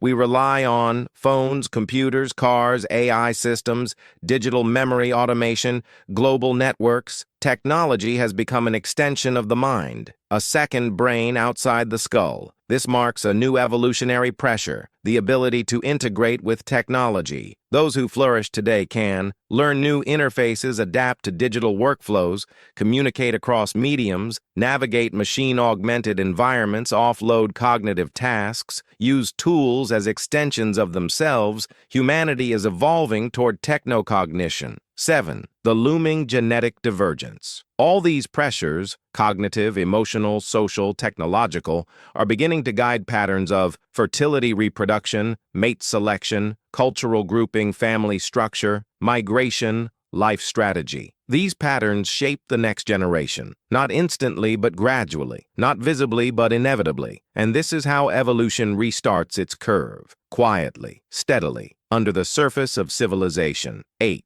The curve returns. For 50,000 years, the human body remained still, but the mind did not. And now the environment, the artificial environment we created, is pushing us again, not toward new bones, not toward new muscles, but toward new kinds of cognition. new emotional patterns, new social strategies. Evolution is returning, not because nature demands it, but because civilization does. We are stepping out of the long pause. We are approaching the next ascension. We are walking into a future where adaptation accelerates once more. And the next question becomes, what happens when this accelerating evolution meets technology that can direct it? When the natural curve meets the engineered curve? When biology meets design? That moment, the fusion of evolution and intention, is the next chapter in humanity's story. And in the next block, we will cross into that territory where evolution becomes something new, something guided, something chosen. We ended the last block at the moment the curve returns, the moment when the long stillness of human evolution begins to shift again under the weight of civilization. But as evolution stirs, another force rises alongside it, a force entirely new in the history of life. For billions of years, evolution was blind. It sculpted through trial and error, through death and survival, through accidents and mutations. No species ever influenced its own design. No species ever touched the blueprint of life. No species ever looked at its own biology and asked, "How can I change this?" Until us. We are the first species to lift the hood of the biological machine and stare at the mechanisms inside. And now, for the first time, we are beginning, not through myth, not through imagination, but through science, to alter those mechanisms. This is the threshold of intentional evolution, not natural, not random, not blind, designed, directed, engineered. To understand the magnitude of this shift, we must explore the tools, ideas, and forces that are beginning to place human evolution under human control. Because this is not science fiction, it is already happening, and it will accelerate. 1. The dawn of genetic editing. In the past decade, CRISPR and other gene editing technologies opened a door that had been sealed since the origin of life. For the first time, we can remove genetic diseases, repair broken genes, modify inherited traits, prevent mutations, edit embryos, reshape biological futures. Even if society regulates it, even if we delay its widespread use, the capability now exists. The blueprint of life, once untouchable, is now editable. We are not yet designing new humans, but we are beginning to remove what evolution once removed through suffering. This is gentle, compassionate evolution, guided by medicine, not natural brutality. But every tool evolves, every capability expands, and we must ask, if we can remove disease, will we also someday remove limitations, enhance cognition, alter metabolism, extend lifespan, increase resistance to stress, modify emotional stability? The questions are no longer hypothetical. They are logistical. Evolution's randomness has met its first rival, precision. 2. The rise of reproductive freedom. For most of human history, reproduction was shaped by biology. Who survived, who found a partner, who lived long enough to raise children. But now, fertility treatments, hormonal control, IVF, genetic screening, embryo selection, surrogacy, donor genetics, these tools uncouple reproduction from physical limitations and random chance. In the past, evolution filtered the gene pool. Today, humans filter their own possibilities, choosing when to have children, how many to have, with whom to have them, with what genetic risks to avoid, and increasingly, with what inherited traits to reduce or prevent. This is evolution reorganized, not by nature, but by decision-making. 3. The merging of humans and machines. For hundreds of thousands of years, tools stayed outside the body, but now they're getting closer, more personal, more integrated. We wear devices that track our health, augment our memory, translate our words, guide our attention, monitor our sleep, extend our senses, mediate our communication. Prosthetics are no longer crude replacements. They are integrated extensions, robotic limbs that respond to neural signals, implants that restore hearing and sight, neurointerfaces that let machines and brains speak directly. We are entering the era of biological augmentation, and the next steps are already emerging. brain-computer interfaces, digital memory extensions, cognitive prosthetics, AI-assisted thinking enhancement implants, augmented perception, adaptive neural feedback systems. When machines become part of us, and we become part of them, the line between biology and technology dissolves. Evolution becomes cybernetic. 4. The acceleration of cognitive offloading. Humans have always used tools to amplify the body, but now we use tools to amplify the mind. Calculators replaced arithmetic. Maps replaced spatial memory. Search engines replaced factual recall. Smartphones replaced external memory. AI replaces analysis and pattern recognition. Every time we offload a cognitive function, we allow the brain to focus on something else: complexity, creativity, coordination. This shapes the way future generations think, not by enlarging the brain physically, but by changing its tasks. Evolution follows function. Function now follows technology. This is evolution mediated by machines. 5. The first steps toward life extension. For most of history, lifespan was around 30 years. Now it exceeds 70 worldwide and continues to rise. Medical technology increasingly treats heart disease, cancer, neurodegeneration, metabolic disorders, immune dysfunction, organ failure.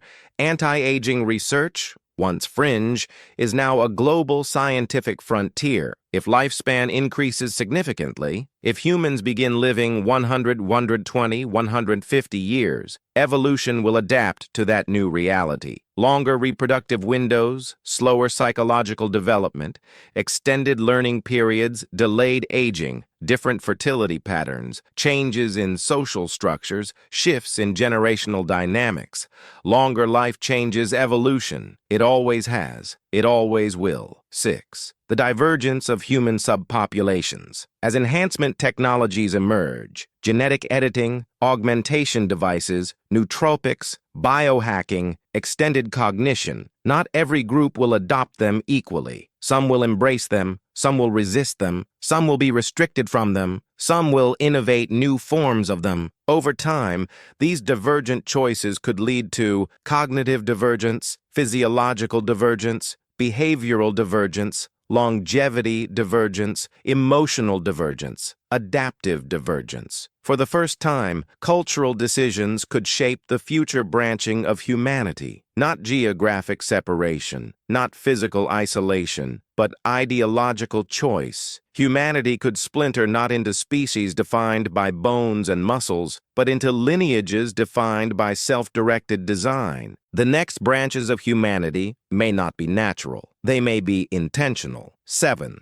The birth of evolutionary responsibility. And this brings us to the deepest turning point of all. For the first time in the history of Earth, a species holds the power to influence its own evolution. This is unprecedented. This is heavy. This is dangerous. This is extraordinary. Evolution, once beyond our reach, is now something we can guide. But can we guide it wisely? Will we? Should we? Will we enhance ourselves, preserve ourselves, transform ourselves, divide ourselves, unite ourselves, replace ourselves? These are no longer theoretical questions. They are questions of timing, because evolution is accelerating again, not through nature, but through humanity's own hand. We are standing at the edge of the greatest transformation in human history, a transformation not of our past, but of our future. And in the next block, we approach the central revelation that humanity is not the species that stopped evolving, but the species that learned how to shape evolution itself. We ended the last block with a truth that would have been unthinkable to every creature that walked this planet before us. Evolution is no longer something that simply happens to humanity. It is something humanity can now influence, something we can accelerate, redirect, amplify, or even rewrite entirely. For billions of years, life on Earth followed one rule: adapt or die. But now, for the first time in Earth's history, a species has stepped outside that rule and begun writing new ones. This is not the story of evolution stopping, nor is it the story of evolution finishing its work. This is the story of evolution reaching a point where its greatest creation,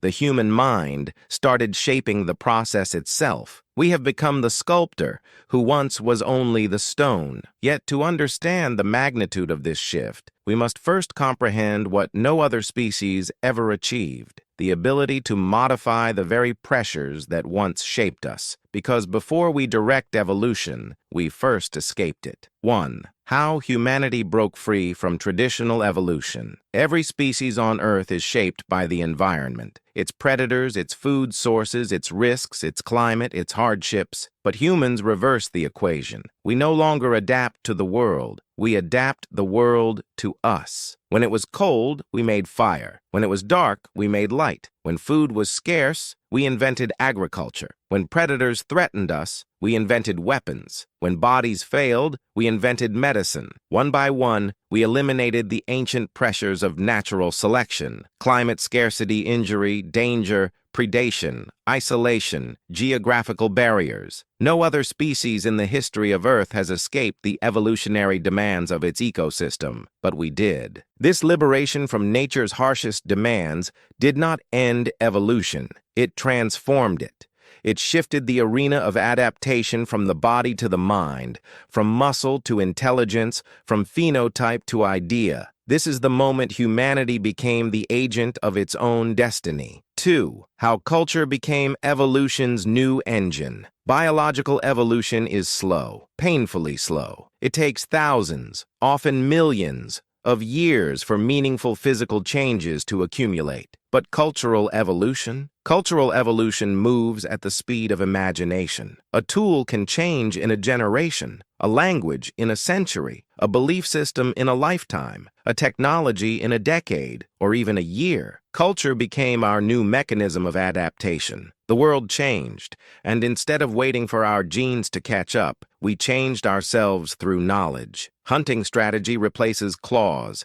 Agriculture replaces stomach evolution. Medicine replaces immunity. Clothing replaces fur. Shelter replaces cold tolerance.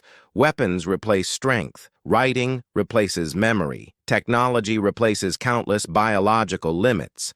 Culture became the new selection pressure and the new protective shield.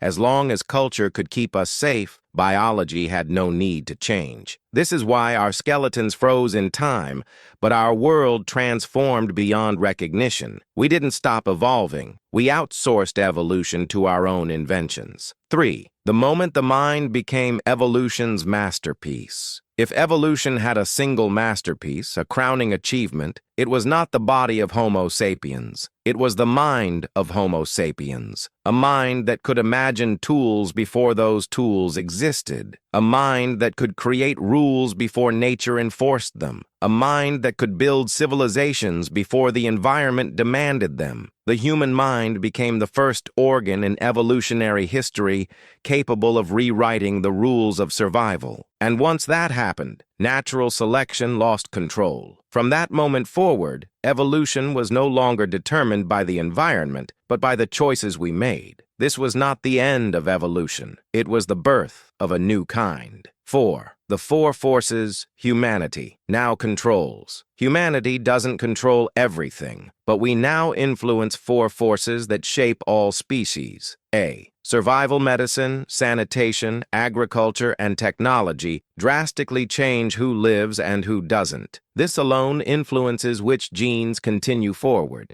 B. Reproduction choice. When, how, with whom, and why. Entire patterns of inheritance shift because of cultural decisions. C. Environment. We design the world around us. Cities, lighting, transportation, communication, climate control. We live in habitats evolution never prepared us for, habitats created by our own hands. D. Technology. We build tools that expand our capabilities, compensate for our weaknesses, and create new forms of interaction no biology ever predicted. When a species controls these four forces, it shapes its own trajectory. We are no longer passengers on the evolutionary train. We are the engine. 5. Humanity becomes the selector. In traditional evolution, the environment selects the survivors. In human evolution today, we select through medicine, through technology, through culture, through values, through social structures, through reproductive choices,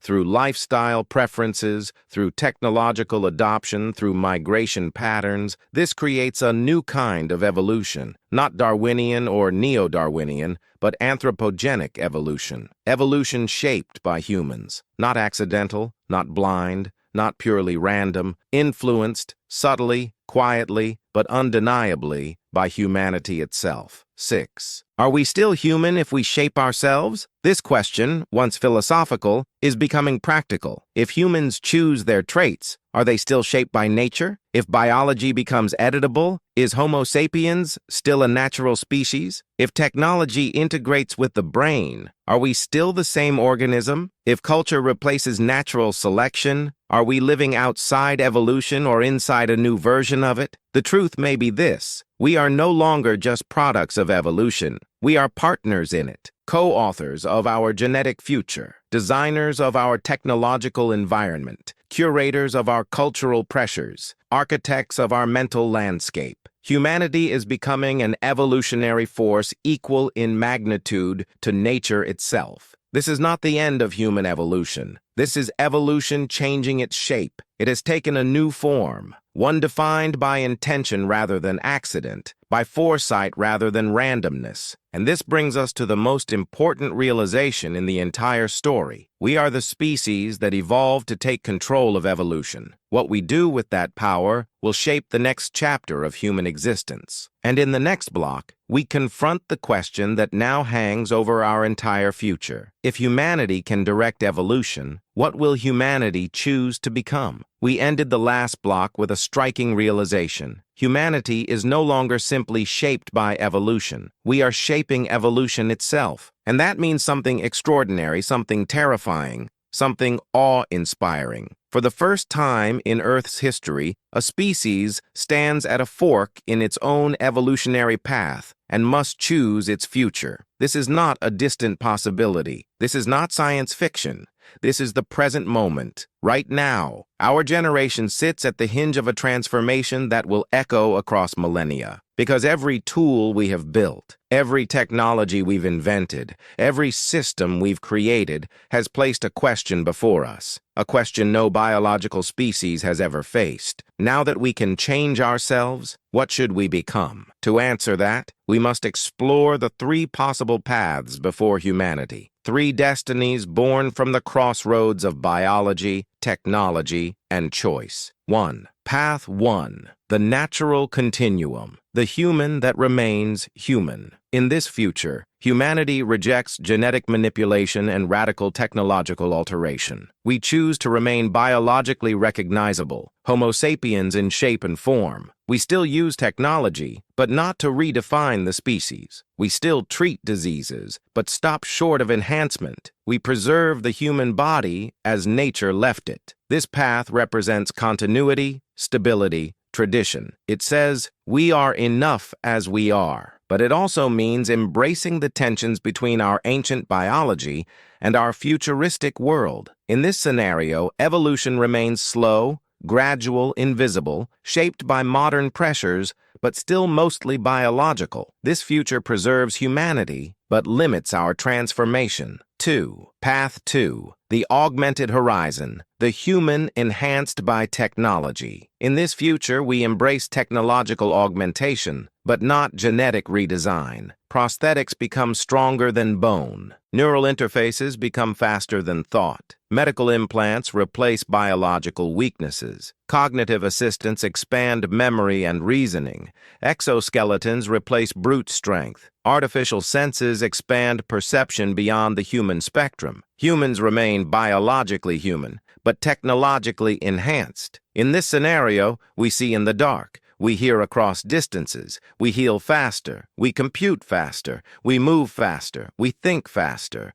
We become a hybrid species, part biology, part machine. This future doesn't erase humanity. It extends humanity. But it raises powerful questions. Do enhanced humans gain advantages over non-enhanced humans? Do societies split between those who upgrade and those who don't? Does augmentation become a choice or a necessity? This is the future of technocognition, where evolution merges with invention. Path 3. The engineered leap. The human redesigned. This is the most dramatic path, the one that pushes beyond augmentation into full biological transformation. In this future, we use genetic editing not only to cure disease, but to enhance the species. Stronger immune systems, improved memory, better emotional regulation, resistance to stress, sharper senses, longevity stretching to 120, 150, 200 years, metabolism adjusted to modern diets, intelligence optimized for complex environments, reduced emotional volatility, even entirely new traits. In this scenario, Homo sapiens diverges from its original blueprint. We become self-designed. This future carries immense promise and immense risk. Promise, because we could eliminate suffering at genetic levels never before imagined. Risk, because once we begin altering biology, we risk divergence, not between populations divided by geography, but between populations divided by choice. Some groups may embrace genetic enhancement. Others may reject it. Others may be restricted from it. Others may create their own unique designs. And over generations, these choices could split humanity into multiple distinct lineages, not by accident, by intention. This is evolution through design, where the blueprint of life becomes malleable. Which future will we choose? This is not a question for the far future. This is a question for this century, because the tools already exist. The momentum is already building. The debate has already begun. Humanity stands between three destinies. A. Remain human. B. Upgrade humanity with technology. C. Redesign humanity with biology. And the choice we make will determine the structure of society, the meaning of identity, the nature of relationships, the shape of our bodies, the depth of our minds, the definition of human, and whether we remain one species or become many. But beneath all these choices lies a deeper truth, a truth that stretches from the first humans on the savannah to the modern humans staring at screens. The human body may have frozen 50,000 years ago, but the human story has not. We are still changing, still evolving, still moving, still adapting. The difference is simple, yet profound. Evolution used to shape us. Now we shape evolution. And in the next block, we will explore the consequences of this shift, not scientifically, but philosophically. Because once a species begins choosing its future, it must confront the deepest question of all. What does it mean to be human when humanity becomes the author of its own evolution? We ended the last block at the threshold of the profound. Humanity has reached a point where it can choose its own future. But choice comes with a burden, one no species has ever carried. If evolution becomes intentional, if humanity begins shaping itself, if our future takes one of many possible paths, then what exactly does it mean to be human? This is not a scientific question. It is a philosophical earthquake, one that shakes every assumption about identity, purpose, and continuity. For 300,000 years, the definition of human was written in bone, in instinct, in limitations, in struggle, in survival. But now the boundaries blur, the definition stretches, the future becomes negotiable. To understand this moment, we must journey through the layers of what being human has meant and what it may soon come to mean. 1. Humanity as biology. For most of our history, being human meant sharing a body. The same skull shape, the same limbs, the same posture, the same proportions, the same capacity for speech, the same brain architecture. This physical continuity gave us identity. It told us who we were and who we were not. But what happens when some humans are augmented, some are genetically enhanced, some interface with machines, some live with cognitive assistance woven into thought, some age slower, some possess traits never seen before? Does biology still define the boundaries? Or does biology become a canvas? If humanity chooses to redesign itself, the shared physical template that united us may dissolve. And if we no longer share a single body, what anchors the concept of human? 2. Humanity as mind. Some say being human is not about the body, it is about the mind. The ability to imagine, to reflect, to create meaning, to tell stories, to build culture, to dream, to wonder, to love. But the mind is not stable either. Technology increasingly shapes our thinking. Algorithms influence attention devices, extend memory AI, alters decision-making digital environments, train new cognitive patterns, hyperconnectivity reshapes communication, virtual spaces, craft new identities. Even without genetic change, the human mind is evolving in ways our ancestors could never conceive. If future minds think differently, feel differently, perceive differently, are they still human in the same way? Or do we redefine humanity as a spectrum of cognitive possibilities? 3. Humanity as culture. Culture has always been our greatest achievement and our deepest bond. Language, music, ritual, belief, morality, art, cooperation, symbolism, technology, but culture is no longer slow, no longer local, no longer stable. It moves at the speed of networks, the speed of information, the speed of global exchange. Cultures merge, clash, evolve, dissolve, sometimes within a single generation. In the future, cultural identity may matter more than biological identity, but culture itself is beginning to diverge toward digital tribes, virtual communities, algorithmic ecosystems. Will the future human be defined by the cultures they inhabit, or the biological body they inhabit it with? 4. Humanity as choice. Here lies one of the most radical shifts. For the first time, being human is becoming a matter of choice. We choose how we augment ourselves, what technology we adopt, what genetic information we carry forward, how we shape our minds, how we shape our children, how we shape our environments, which future we align with human identity,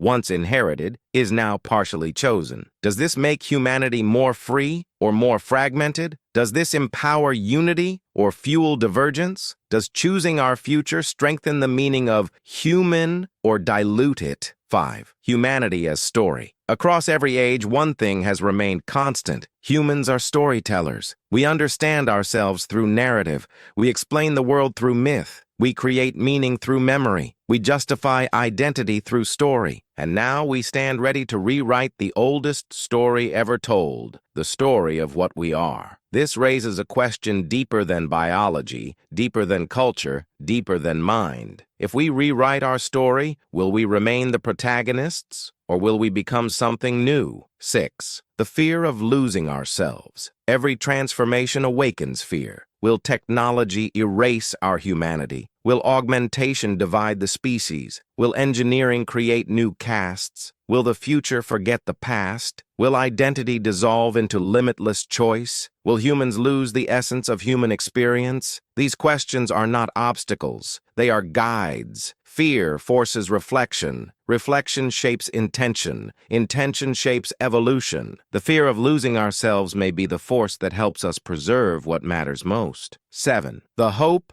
of becoming more. Because beyond fear lies possibility. The end of genetic diseases, the extension of healthy life, the expansion of cognition, the rise of empathy, the ability to explore new environments, the strengthening of cooperation, the refinement of emotional wisdom, the deepening of human potential, the merging of cultures, the amplification of creativity. The next evolution of humanity could be the most compassionate and enlightened version of our species, not less human, but more. More capable, more aware, more connected, more responsible, more intentional. 8. So, what does it mean to be human? Perhaps the answer is this. Being human has never been about staying the same. It has always been about becoming curious, becoming conscious, becoming adaptable, becoming creators, becoming storytellers, becoming moral beings, becoming stewards of our own destiny. The human journey is not defined by static biology. It is defined by transformation. We are human not because of our bones,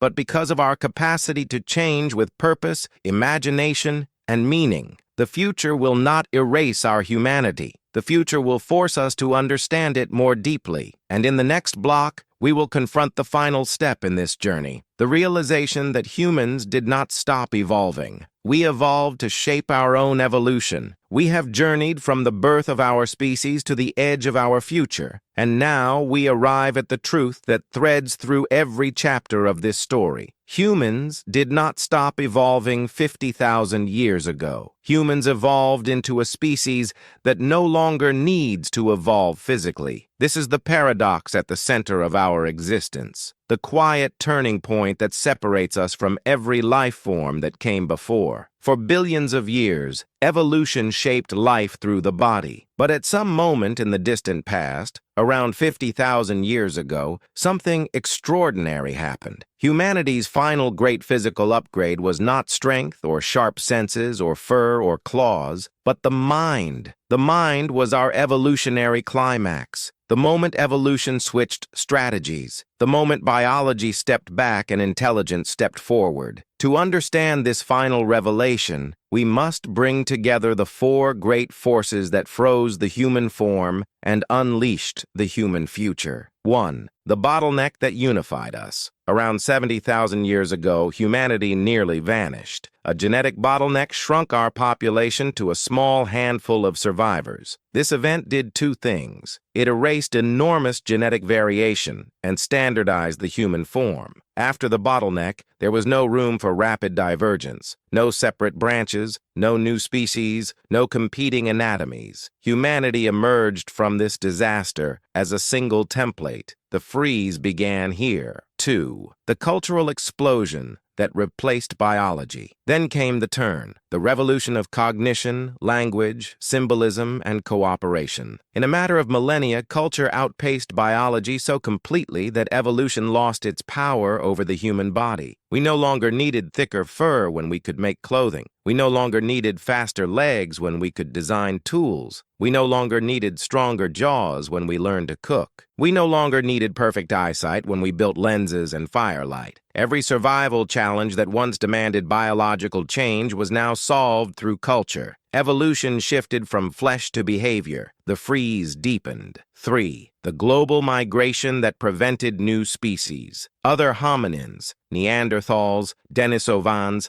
Habilis, Erectus, diverged because they lived apart, isolated by geography and time. But Homo sapiens did the opposite. We mixed, we migrated, we merged. Every time two human populations met, they erased divergence. They broke isolation.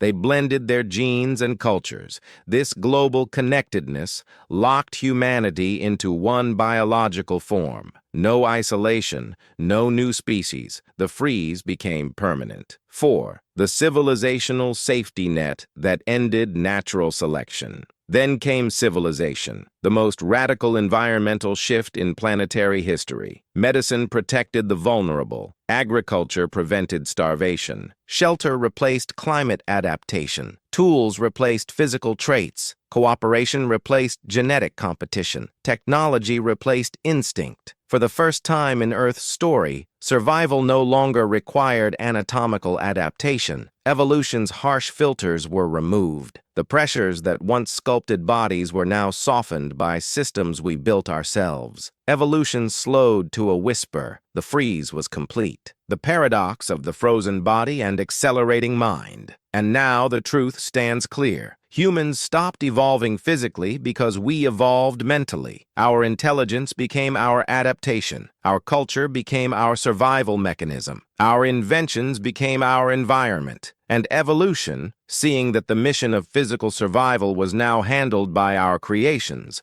redirected its influence inward. The human skeleton stabilized, but everything else began accelerating. Our ideas, our tools, our societies, our values, our technologies, our language, our cooperation, our conflicts, our dreams, our fears, our narratives, our self-understanding, we became the species whose evolution moved from body to mind. Natural selection became cultural selection. Biological time gave way to historical time. Survival became a matter of imagination. not mutation. This is the essence of the paradox. We evolved into the species that ended classical biological evolution, not by stopping, but by transcending it. We became the first species to choose its environment instead of submitting to it. We became the first species to control the forces that once controlled us. We became the first species to transform survival into a matter of knowledge instead of anatomy. From that moment on, our bodies froze, but our story ignited. So did evolution really stop? No. It changed its battlefield. It moved. From bones to behaviors, from muscles to minds, from instincts to information, from adaptation to invention, from selection to choice, from biology to identity. We are still evolving, but in ways no fossil will ever reveal. We are evolving through technology, through ideas, through culture, through systems, through the very environments we create. Evolution didn't end. It became invisible. It didn't disappear. It internalized. It didn't weaken. It changed form. Humanity is not the species that stopped evolving. Humanity is the species that shifted evolution into a new dimension. And now, a new evolution begins. Because when a species gains the power to choose its destiny, the story changes. When evolution becomes intentional, the future becomes open. When culture becomes the engine, the possibilities multiply. When technology merges with biology, the next chapter unfolds. And in the final block, we will bring this entire journey full circle, revealing the final answer to the question that began this documentary. Why did humans stop evolving? And what comes next for the species that learned to rewrite evolution itself? We have arrived at the end of our journey, a journey that began 50,000 years ago with a mystery buried in ancient bones. Why did humans suddenly stop evolving? And now, after crossing through extinction bottlenecks, cultural revolutions, global migrations,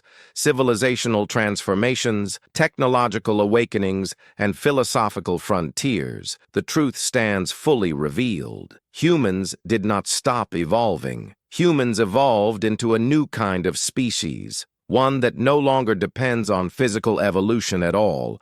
This is the revelation that ties every block together, the insight that transforms our understanding of the human story. Let us bring the entire arc into one final powerful narrative. 1. The frozen body. 50,000 years ago, our anatomy reached a plateau. The rounded skull, the slender body, the reorganized brain, the forward-facing face, all of it stabilized. From that point forward, the fossil record shows almost no change. It looked like evolution had stopped, but that stillness was deceptive. It was the calm before the greatest shift in evolutionary history. 2. The mind takes control. When language, cooperation, imagination, and abstract thought exploded into existence, something unprecedented occurred. The brain replaced the body as the engine of survival. From that moment on, ideas mattered more than muscles. Tools mattered more than claws. Strategies mattered more than speed.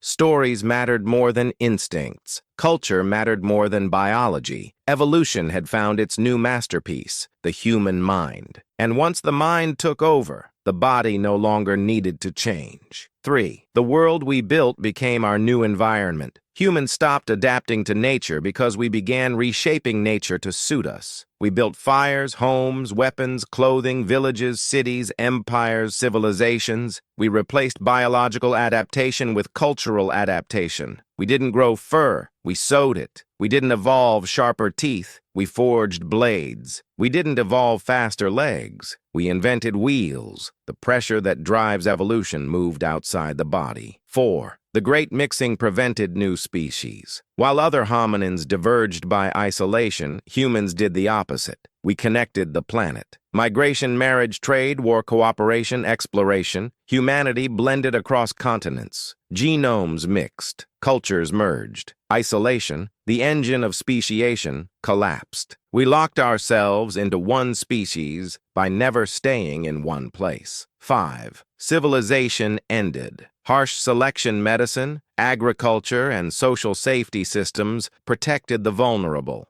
Survival no longer depended on anatomy. Reproduction depended on culture, not nature. Nature's filters loosened. Evolution's knife dulled.